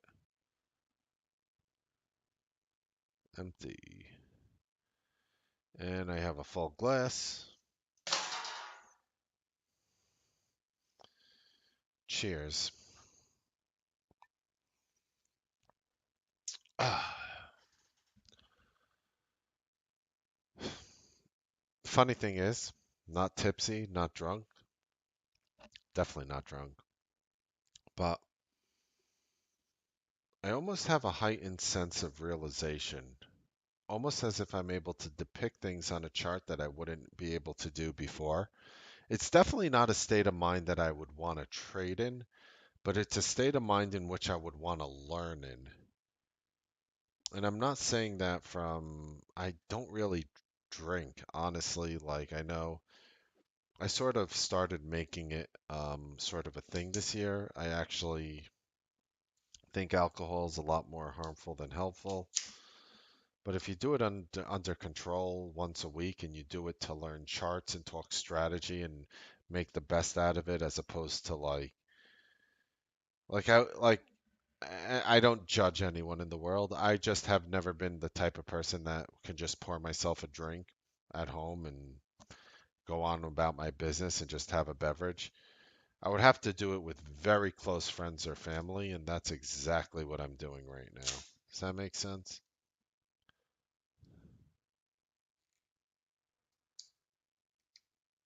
Uh, you're giving yourself the answer, Chase. Chase is saying, Mark, I want to be a Newsbeat bandit again and be done quickly. However, many of these strategies, like Know Your Limit and Curl, go all day. Use the Know Your Limit 8 on the one and one and done.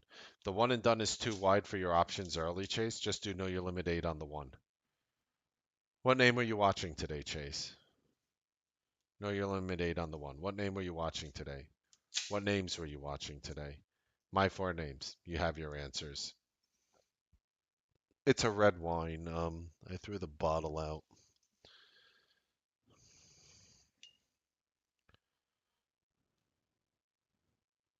San Carlos Valle de Uso. It's a red blend. It's a blend of Cabernet Syrah and Sauvignon, however you pronounce that. So it's a blend of three wines.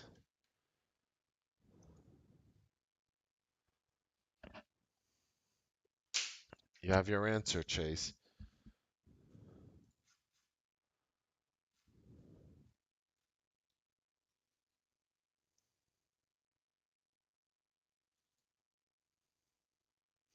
No, I'm not a wine drinker. I'm not. I don't really drink alcohol. I mean, I know I'm drinking alcohol, but generally, no. I'm not a drinker.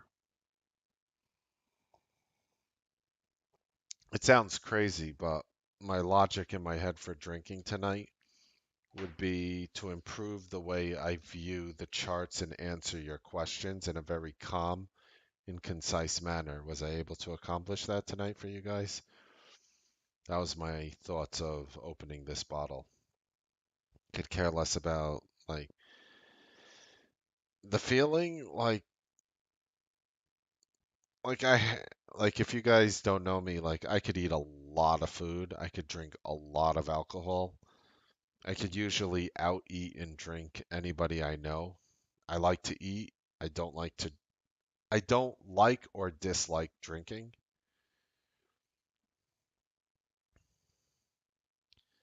The only thing that makes this experience enjoyable for me are you guys, period.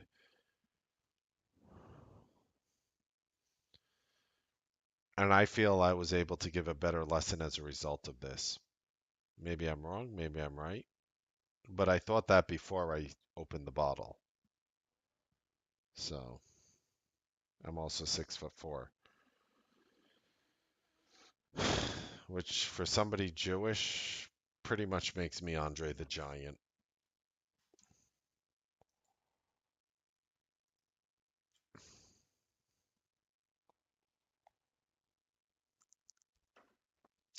You don't understand, Baxter. I watch like professional eating videos, and these guys will eat me to the floor. They practice, they train. I don't practice or train. I ordered Cheesecake Factory tonight. Do you guys want to know what I ordered? You vegetarians are not going to like me when I tell you what I ordered, but do you guys want to know what I ordered? Greg, in this market, I like them both. I wouldn't say I have more or less than any of them. All right, I ordered their burger, which again, they give like big proportions. Burger, which comes with fries, and I ordered a fried chicken sandwich, which was probably yay big, cut in thirds. That also came with fries. I ate one of the fries and didn't feel like eating the other, not because I couldn't, because I didn't want to. I probably ingested a solid 3 to 4,000 calorie dinner. You keep saying that, and I never tried it. Oh yeah, Mud.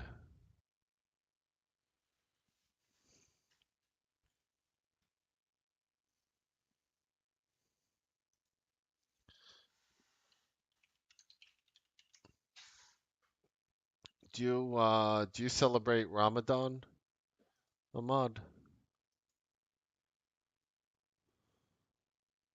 Ramadan Mubarak, brother.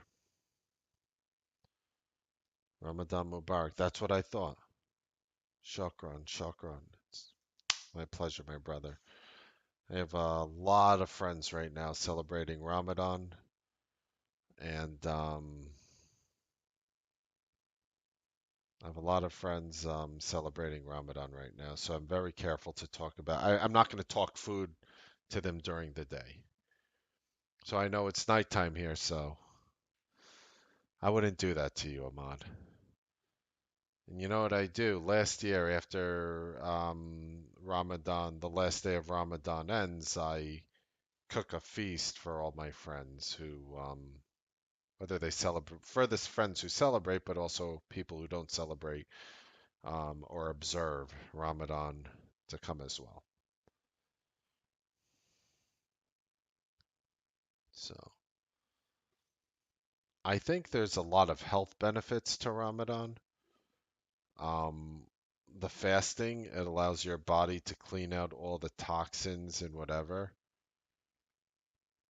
I don't want to talk about the correlations of, God forbid, lower colon cancer things, but I would assume that there's a lower colon cancer in Muslim countries than outside because they have a religion and a religious holiday that supports fasting, which is actually very healthy.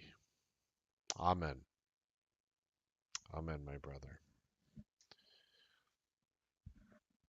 I respect you. I did not take a nap. Am I tired?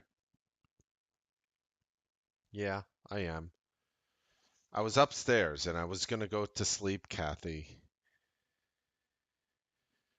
and I'm going to answer questions above, but I was going to go to sleep, Kathy, and then I thought, you know what? I could probably bring so much value right now to the Newsbeat live room. And if I found a bottle of wine, I would probably be able to go deep into certain strategies and positions and answer questions on a more of a human level, especially after a week of what I go through, which is absolutely enormous.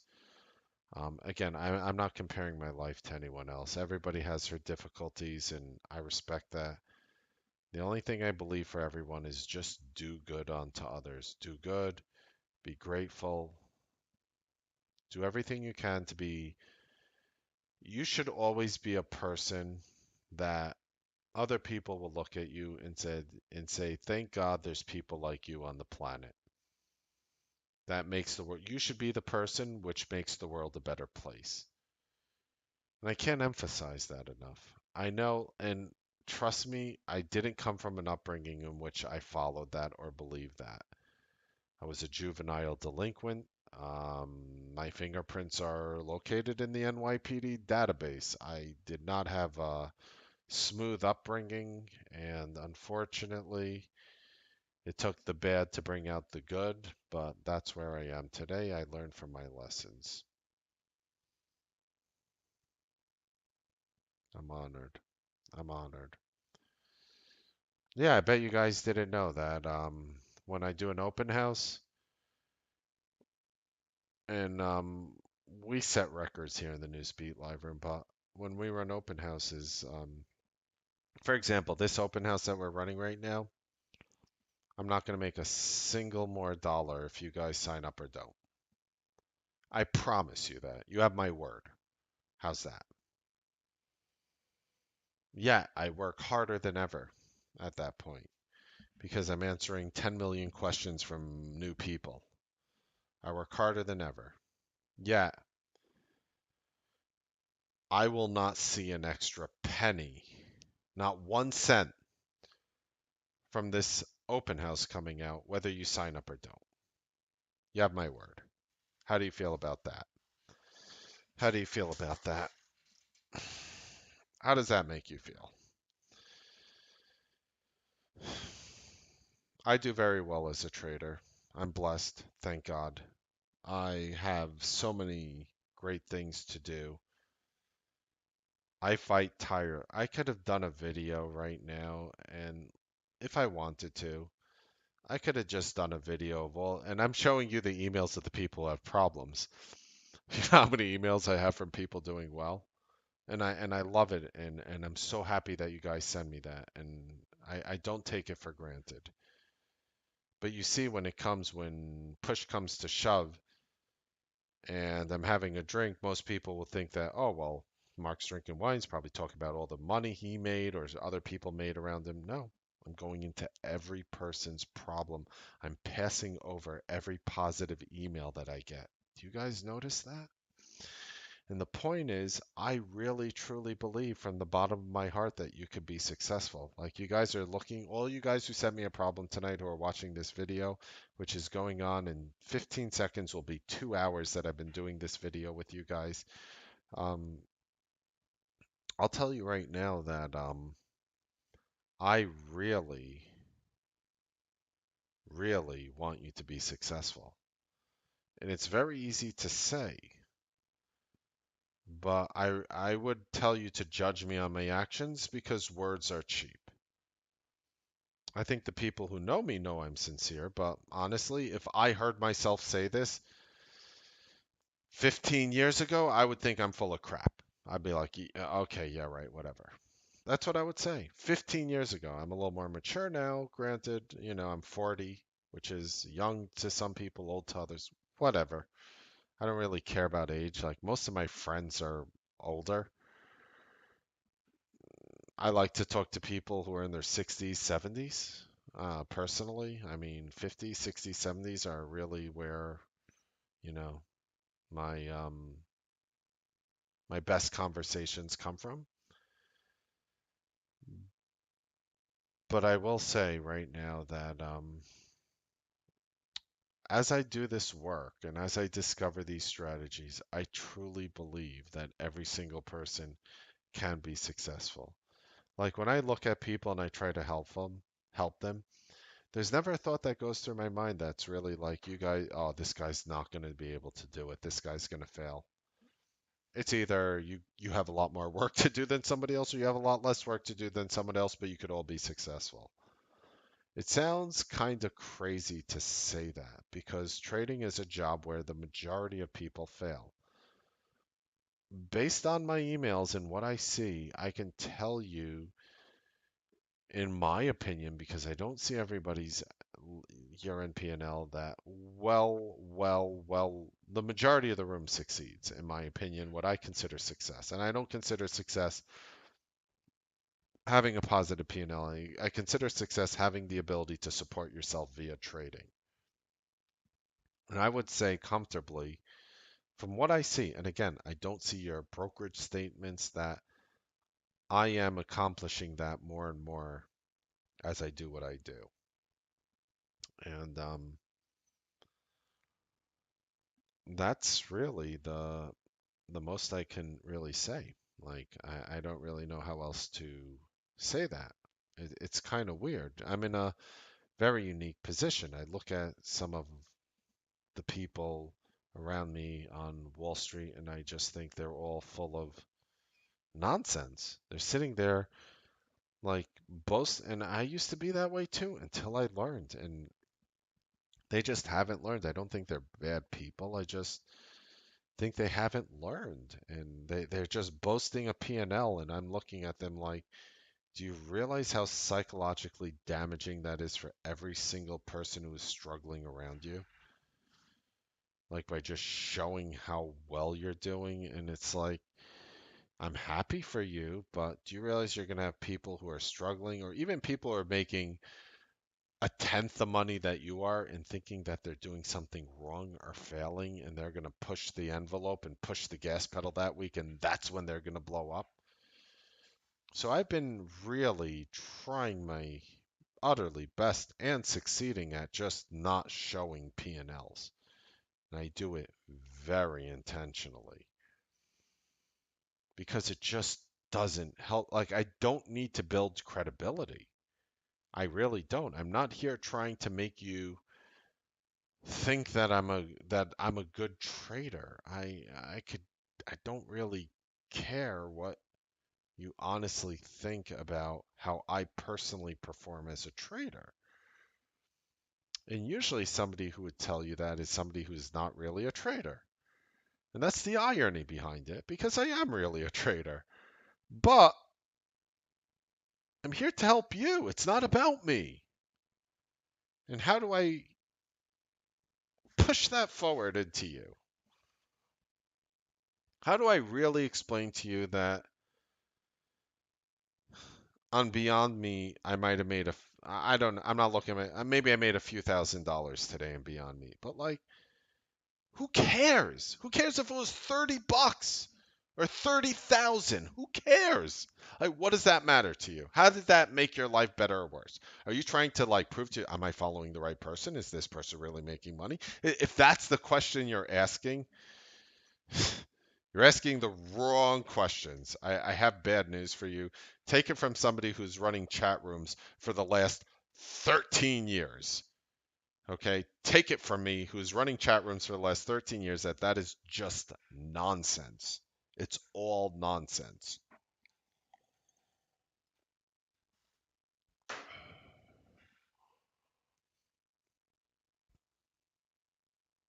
And when you guys fail, when you guys succeed, it makes me the happiest person in the world. And when you guys fail, it crushes me. I'm thinking to myself, where did I let you down? All right, I'm not the person pushing the buttons. I get that. But I'm not going to exonerate myself as a result of that. Maybe I needed to give more. Maybe I needed to present something in a different way. Maybe I needed to do something. Maybe I needed to improve upon myself. And that's the only thing I see when you guys are struggling. Well, since we're maintaining the Russian here, they say na vodku na pravdu, and they say it says with the vodka comes the truth. In this case, it's wine. After this is done, it'll be a full bottle. Pretty big bottle as well. I mean, I threw it in the garbage. I'll take it out. I mean, it's not like a. I guess I could read the. No, I mean, not huge bottle. I mean, 750 milliliters. But that's the truth. You want to know who I am? I mean, there it is. I laid it all out on the table. Let's get to your questions now. I'm done talking about how I feel for now. Is there a Newsbeat video to read the level 2 and also a video on Bull? There is a video in the portal on Bull and Bear flags. I don't know what it's called. Hopefully it's called Bull and Bear flags or Bull flags or whatever. I know there is one. You know what? Let me see if I have it for you. Let me see if I could save you time.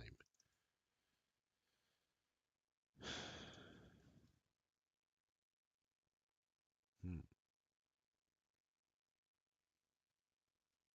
I don't see it offhand. You're going to have to look inside the portal. I don't have access to it, or I would do it for you. All right, Mark, the wine is beneficial and we are drinking together. Cheers. I'm drinking with family. Mark, you typically, all right, so I already answered that. Chicken Joe, I have to try that, Eddie. That's like the 17th time you told me that, and I haven't ordered it. Shame on me. Next time, I will be sure to remember that. I mean it.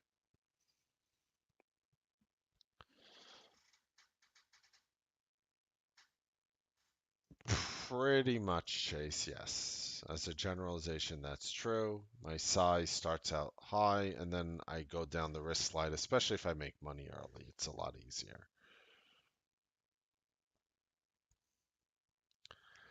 Cactus. I know mushroom and spinach empanadas with pineapple. So first of all, that is vegetarianly awesome.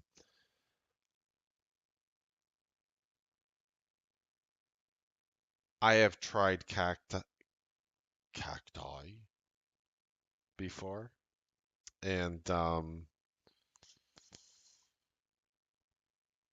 does it does it taste good, or is it just the sauce they put? I know the consistency is interesting. It's has that crunch to it.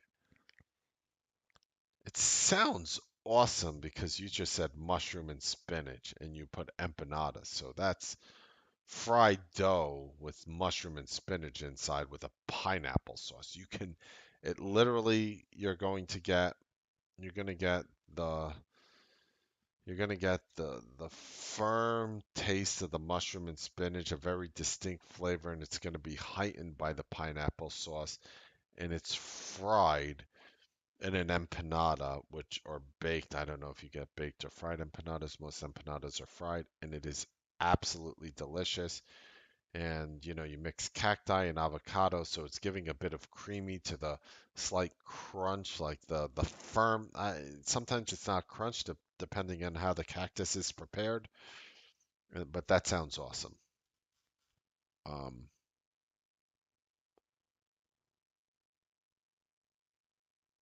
that sounds really awesome.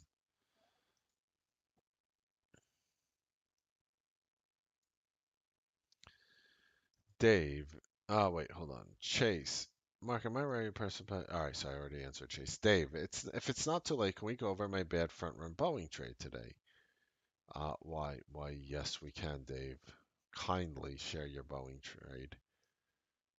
Support I respect you and everything you do, Baxter. If you weren't a woman, you'd be a real mensch.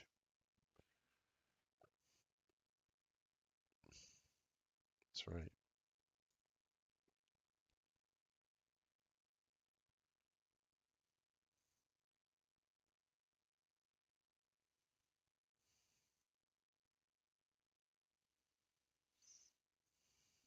Um, Generally, yes, Greg. So my first trade of the day is generally the largest size. That's correct.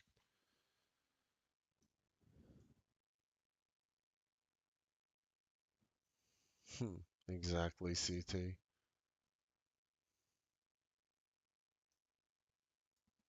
Thank you. It's my pleasure. You know what? I enjoy spending time. I would not be having a bottle of wine, sharing pictures of my kids, talking about these things if I did not consider you guys family. Bottom line. Bottom line. So when I say I consider you guys family, it's not empty words. It's this is this is what I'm doing, sharing with you that my son bit me, sharing with you pictures. The fact that I'm drinking on a recorded broadcast with you guys, if you don't know me, that pretty much means like we're tight. We're tight like this. We're tight. Let's put it that way. Absolutely, Chase. The cutoff time for most of my strategies that do well is 10:30, 11 a.m. Without a doubt. I say that all the time. Yeah, in the portal only bull and bear flag video, yeah. Did the bracha for wine. Virtual Shabbat Shalom. Love it. Love it, Baxter.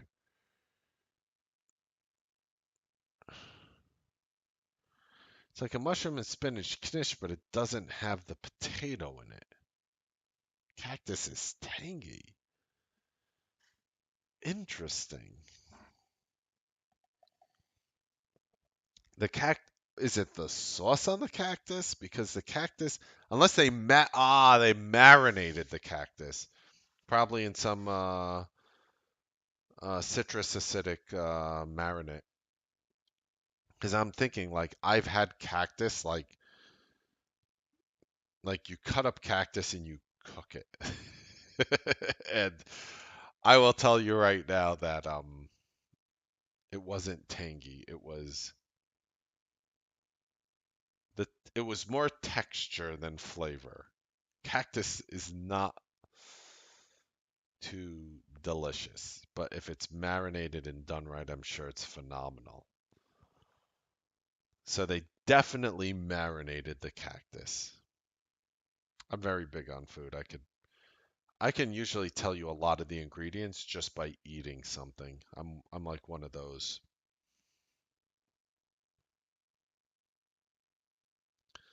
Buy to open. All right, so Dave T's trade. Buy to open May 3. All right, so you open 3 May 15, 2020, 140 calls at market Boeing. Filled at 365 and sell 316. So you sold it 4.5 minutes later. Let's see what happened here. Let's see what happened here, Dave. Gonna obviously go to the 1 minute. So I'm gonna see if I could even see what you were doing. Don't even tell me your strategy yet until I ask. All right. So you bought 140 calls. Fine. They're out of the money. Expiring today. Huevos Grandes. That was a very, very bold strike to take outside of a lotto. Wait. Oh, never mind. I'm sorry. You went next week. I'm sorry. I looked at the fill time of today and thought you took this week's strikes. I retract that statement. Take those huevos. No, that was a very conservative move. Okay, I respect that. All right. So you got filled at 9:52 and 54 seconds, which was right here.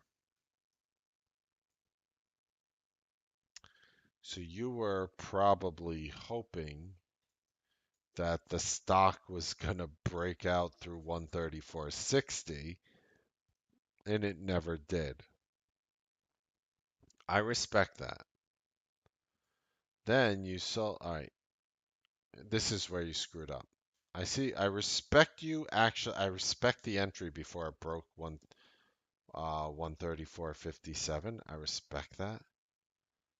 That you bought it like right pretty much at near the top here of this candle. I think that was a good move. Wait, I'm sorry. I take that back. It wasn't. It was a bad move. I just realized you test the exponential 8 here, hit it here, and you broke the know your limit 1 right here. For you to buy it back here, why?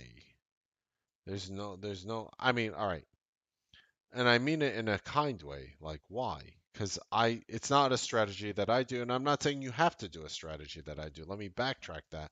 I'm not saying you have to do what I do, but that is nothing that I would do. I thought for a second that you're front running the know your limit 8 on the 1 minute. You didn't do it here because this already triggered right over here. The trade was done right over here between 950 and 951. So if you're buying pretty much right over here, right before the candle closes, I have to say the know your limit 8 on the 1 failed, and you're buying it before it hits the 21, which it did on the very next candle. Bad trade. Unless you're going to explain something to me very statistically viable that you usually make money doing something that I'm not seeing, and then I'll retract my statement. But for what I do, if I did that trade, I would consider that a terrible. The bad part of the trade is I have no strategy. What's your strategy? You think you're going to have a bull flag continuation pattern, which makes sense, but that's not a strategy. Thinking and hoping is not a strategy. You're pretty much buying it right over here. All right, it's a nice bull flag. I gotcha. But even if you did buy it there, even after I don't have a strategy for whatever you just did. If I saw this right over here, I'm thinking it has to come down to the 21 and or VWAP at this point before I touch it, or I'm ignoring it. If it goes up, it's doing it without me. In your case, if it went up, it would have done it with you. I get that. Then the next bar, it drops to 21. Now all of a sudden I'm interested. At this point, I'm thinking maybe if I did want to buy Boeing, which I just made a very clear point, I'm probably going to be ignoring it a lot more next week, short of breaking news. I'm probably going to buy it on the next time it breaks a 1 minute high, which is right over here. And it breaks it here by a penny. And I'm basically saying I have to take an 81 cents risk in Boeing. And if I do manage to hold it over there, it ends up working barely because it gets to 134.59. That would be a 64-cent pop.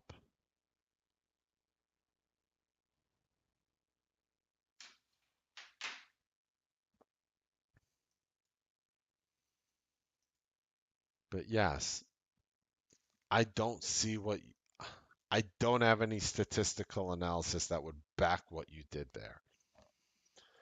What I would have is right over here on this tight doji bar. If you were to buy it right here, this bar has 27 cents range. And if you bought it through 143.93, it went 23 cents in your favor and then would have stopped you out for a 27-cent loss if you didn't sell there, which you probably wouldn't have in Boeing. I get that. That would have been fine. That's a loss that I could understand and say you did a good job there. But over here, I don't see it, my brother.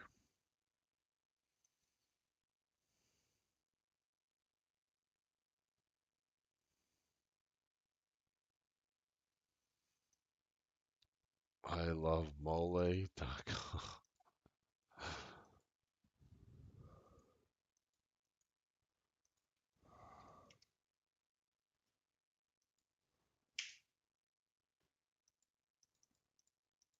What?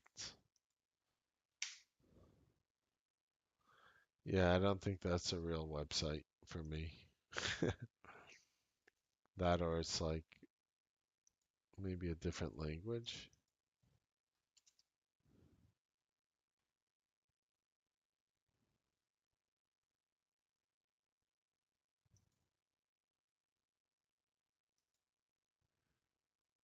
Yeah, it's marinated if it's tangy, exactly. That's awesome. Sauteed grasshoppers. Yeah, good skip on that. My best two trades, I didn't have a trade that lasted more than 90 seconds. I respect that. Gotcha. You're just following me. I don't think I bought there. Did I? I don't believe I bought there. What am I doing tonight, Colton, my brother? I'm drinking this, which is the last half cup of a bottle of wine.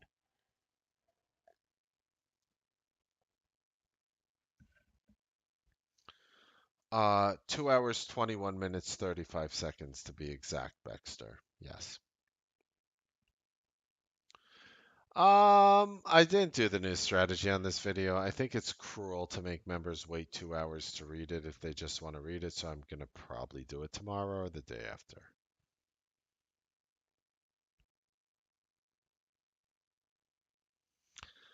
Um, you didn't see the Google news? You're working from home till 2021, my brother.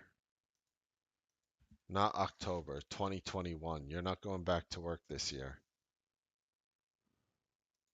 Here, I'll show you. I love giving Colton news like that.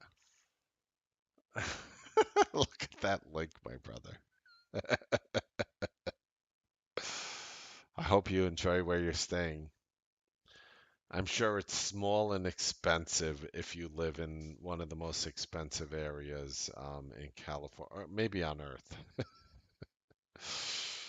Um,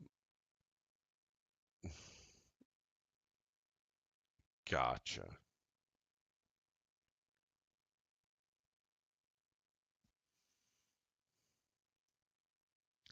All right, let's see.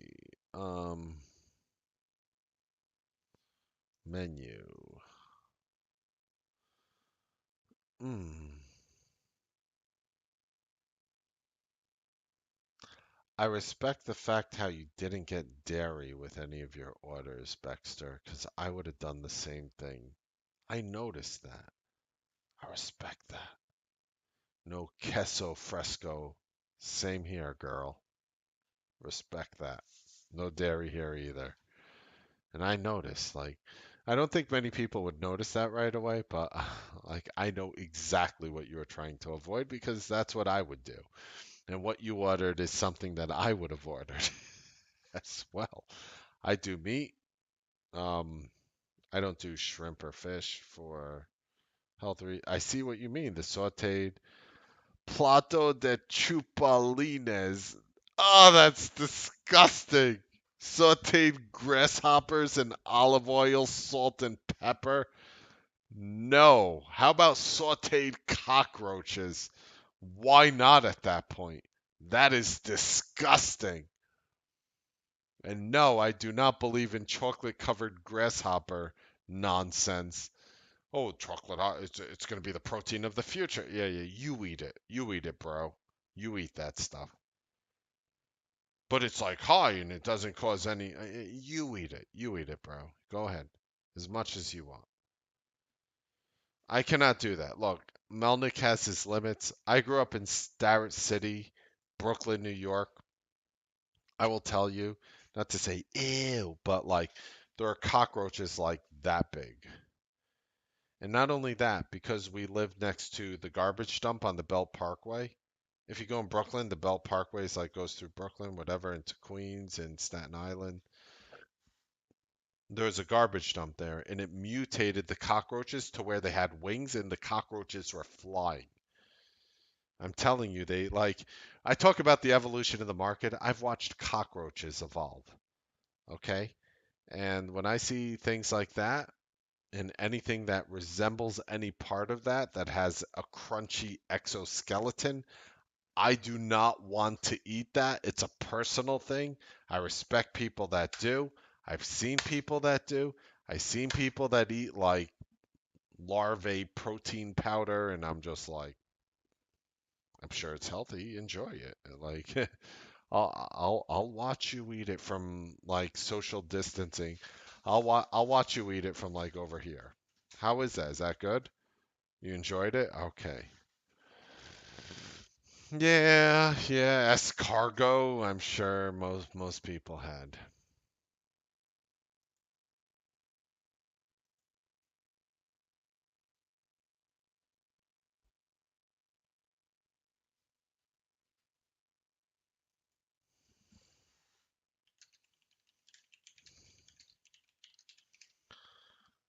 By the way, if you're new, how many people are watching a Newsbeat fireside for the first time and you're hanging out 1 o'clock in the morning?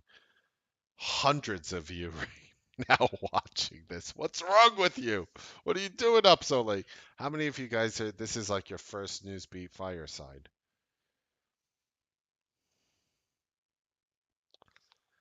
We were generally doing this every week with the exception of last week. We generally do this every week with the exception of last week. And I think it's a very healthy place because traders, I know, I need a haircut. It's like horrible. And like, look, like I'm like losing. I told you guys, buy long-term puts on my hair. I have like complete insider info on my hair, and I am telling you, it is like a guaranteed short. Buy like $1 puts. They're gonna pay full dollar on the dollar. I would go dollar. I would go like 2022, 2022, like go like $2 puts. They'll pay in full.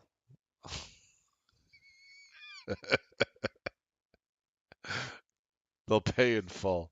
It's guaranteed money. Like Mark, what's your best trade idea? Yeah, that's it. Oh, that's true.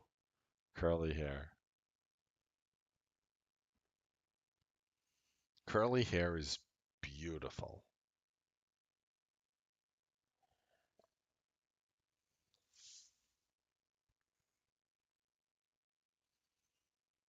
First fireside here, Jan. Are you guys happy to know that we do this? I try I try to do, I can't promise. I try to do this every week. I think I missed 1 week in the past, I don't know, this year.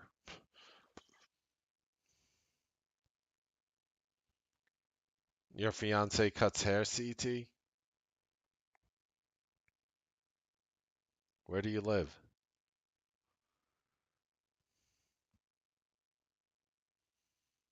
Mm, geographically undesirable. Go hang out with Baxter.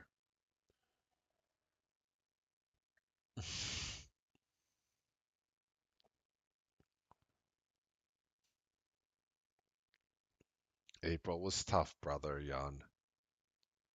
I feel you.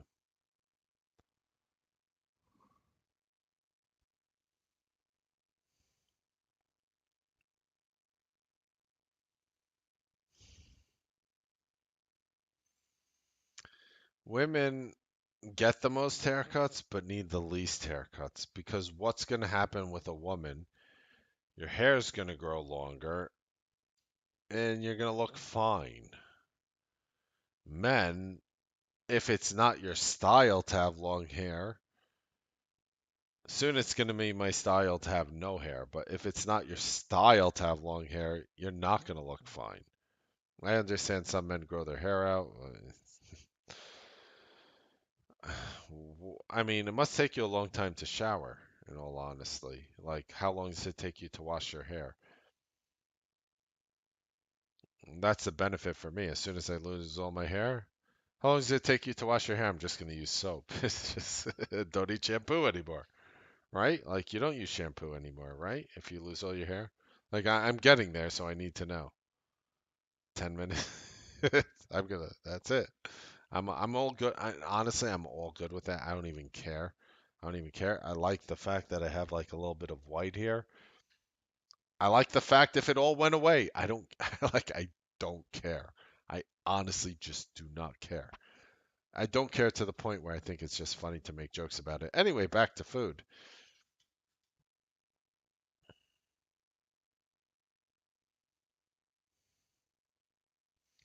Festival de Moles serves too. That looks incredible. Mole negro. Was that black beans? Rojo coloradito y estofado with shred. So they do half Spanish, half English. That's lovely trying to understand. Sauteed grasshoppers. I think everybody knows what that is. Pickled pig trotters served with pickled veggies.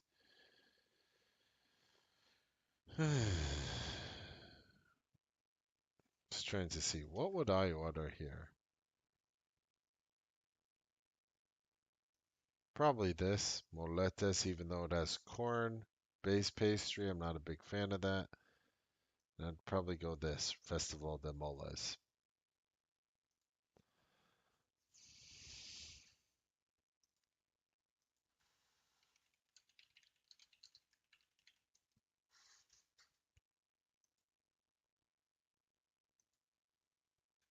Oh wow. Yeah, Guten Morgen, Martin. We're 2 hours, 32 minutes in, and we're talking about trader problems and everything. Thank you. How was your week, Martin? If you want to share, since we're here. This is the last of one bottle of wine. You got to play catch up, bro. Best week since a long time. I'm honored. I've been really trying my best for you personally, actually. I've been thinking about you a lot every single day, and I've been wondering how well you have been doing. And when you say that, you make me happy. Honestly, it almost brings a tear to my eye. You almost bring a tear to my eye because I was thinking about you all week, Martin. And for you to say that to me, thank you. Thank you, because that means everything to me too, because I was thinking about you all week. So thank you very much, because you made my week as well. Thank you for saying that. I was thinking about you a lot. Okay.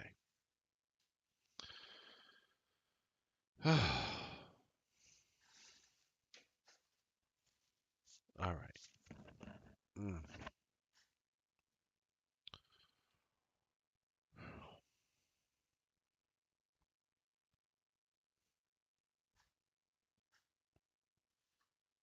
So honored. So honored for that.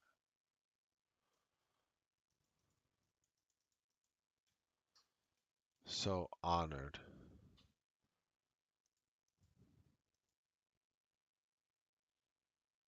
What do they say in German?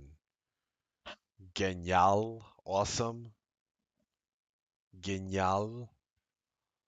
I don't even know how to pronounce that, but that's awesome. Genial is possible? I thought that meant awesome. How do you say awesome in German? Or cool, or I need to touch up on my German, is what he's saying. Well, same here, Praveen. I learned a lot too. Tried to find the word. All right. I could just say, gut, like good, gut, gut. Um, turn into a pumpkin. Have a great one. 1 o'clock in the morning. This video has been going on 2 hours, 35 minutes.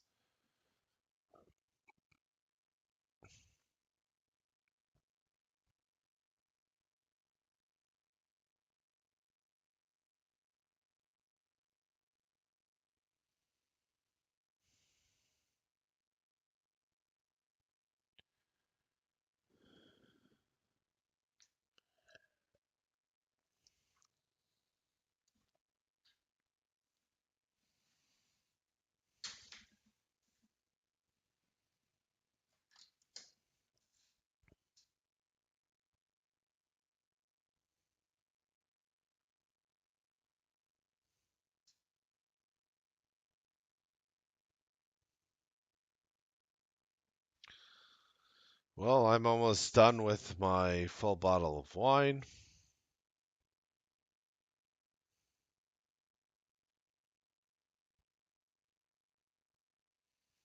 What do you mean, Alex? Explain yourself. Gargi? Jan?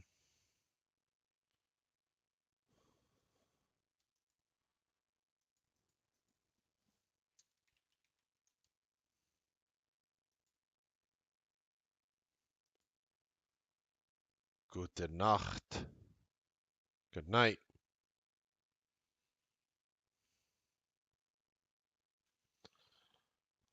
Um, some people were different, so I would. It's a long video, Alex. I highly suggest you watch it. A lot of great stuff here. Pretty much, here's the bottom line. Jose, hasta luego. Hopefully, I'll be on tomorrow. Hasta mañana. Hasta mañana. Um, buenas noches. But I will say one thing. I will say one thing right now. Very simply, there are going to be people who in this room who never watch this video. Never. If there is thousands of us, they'll never watch this video ever. I can only help you as much as you allow yourself to be helped. I literally took the people who emailed me, by the way, wasn't a lot. I went through every single email. Think about that. I asked people if they were having issues. I went through every single person who I offered to help who've had issues. And what I went over tonight is the people who literally reached out to me. I cannot do more. I cannot do more. It is only those people who allow me to help you. If you don't allow me to help you, I'm not going to be able to. It's going to have to be a concerted effort by both ends. As you know, if you reach out to me, I will go over what you say. I will give you as much advice. The more information you give me, the more I'll be able to help you. And Dave, um, I'll add one more thing just randomly. If you happen to email me tonight, Dave, for example, I would just say, I also want you to know which strategy you did the best on for everyone, Dave included. So you didn't send me which strategy you did, Dave, which I remember, but I do want to know also which strategies you did. You don't need to send them to me. You can if you want, and I'd be happy to analyze and spend the time for you personally. But I want to see which strategy you're doing best on as well, Dave. Make sense?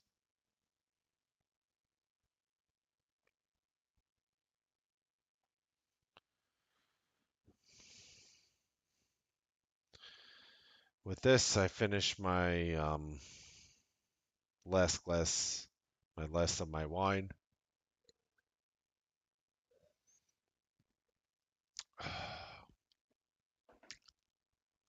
Okay. I hope you guys enjoyed this Newsbeat fireside. I almost want to give you sort of a quote to end the day. Maybe it's not a famous quote, but it's one that I'll just maybe make up on the fly before I leave. Trading, the point of trading is to put yourself in a situation where you make it as easy as possible. That takes a lot of work. If you try to make it as easy as possible from the get-go, you're probably going to fail. The whole point of trading is to work your butt off when the market is closed to ensure that it's easy as possible when the market is open. If you think about it, the professional basketball players play a lot more time outside of an NBA game than they do for their total careers playing in the NBA. A track star spends countless hours, maybe 1,000 hours for every, maybe even 10,000 hours for every single hour they spend running. If you're practicing for a marathon or more specifically a sprint, you're spending most of your time not actually, you're spending most of your time not actually running a real race. You're spending time practicing for it. No traders, no services out there really focus on this, but the majority of time that you should be focused on trading is actually times like these. And with our current technology and having the very, very, very simple ability to record videos like this, you could watch these videos at your own and best convenience. I will say that I am somebody who will keep evolving strategies constantly as the market evolves and changes. When I see a month like April come, I know it's time to evolve in a very forceful manner. That evolution is currently coming. Some people already evolved to it. Some people are in the process of evolving to it and might have even lost money this week while evolving to it. Don't get discouraged. That is going to be the game for the rest of your life. I promise you. I'm sorry to tell you that trading isn't about me teaching you one strategy and having you execute upon it for the rest of your life. If that was the case, there would be no trading education, there would be no trading rooms. Everybody would want to be a trader. Trading would be easy, and you would have a lot more millionaires in the world now than you would normally, as you would today, if that actually existed, which it doesn't. I will say that I will continue to fight for you, tooth and nail every day, that I think about every single one of you, to especially every single one of you that share with me something negative. You're struggling, you're this, you're this. Perfect example is somebody like, I'll just throw his name out because I have a bottle of wine in me. Somebody like Martin, who just literally from Germany wakes up, comes in the room. What on earth is happening now? What's up? Why are there hundreds of people here? What's going on here? There was not a single day this week from really last week as well, but we'll talk about this week. There wasn't a single day this week where I wasn't thinking about him and his trading. And I know that sounds weird because there are hundreds of others of you that are in my minds as well, and I'm using him as an example here. And I know it sounds weird, and I will tell you that I actually, because I know Martin's in the room now, that my wife came to me and she asked me, "Are you okay? Something's on your mind. What are you thinking about?" And she asked me that earlier, not today, yesterday, because today is Saturday already here in the United States, and yesterday was Friday, but she asked me on Friday. yesterday. She asked me if you're okay, what are you thinking about? Because I'm very honest with my wife and I don't sugarcoat anything and I don't lie, I said I'm thinking about a member, Martin Dilger, in the room. And I'm wondering if he's doing well trading. He is somebody that has helped us. He's somebody that has created something that allows us to highlight certain people in the room. He has created a script that has brought value to the community. And I'm thinking about him at every single moment and hoping that I can deliver to him the value in which he has delivered to so many of us here.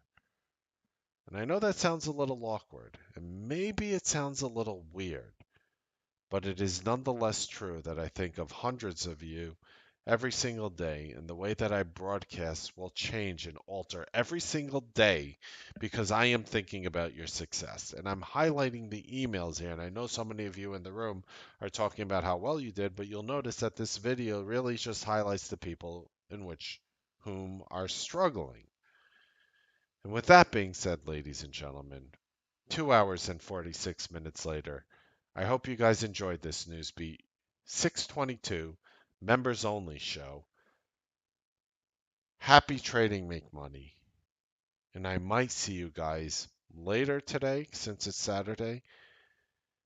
Definitely on Sunday at 2 p.m., where we're going to have an orientation and we're going to have probably open house people here. And definitely Monday morning, short of a comet falling upon my house, on the Newsbeat live trading broadcast. I love you guys. Trade well. I'll be here for you. Nothing good comes without hardships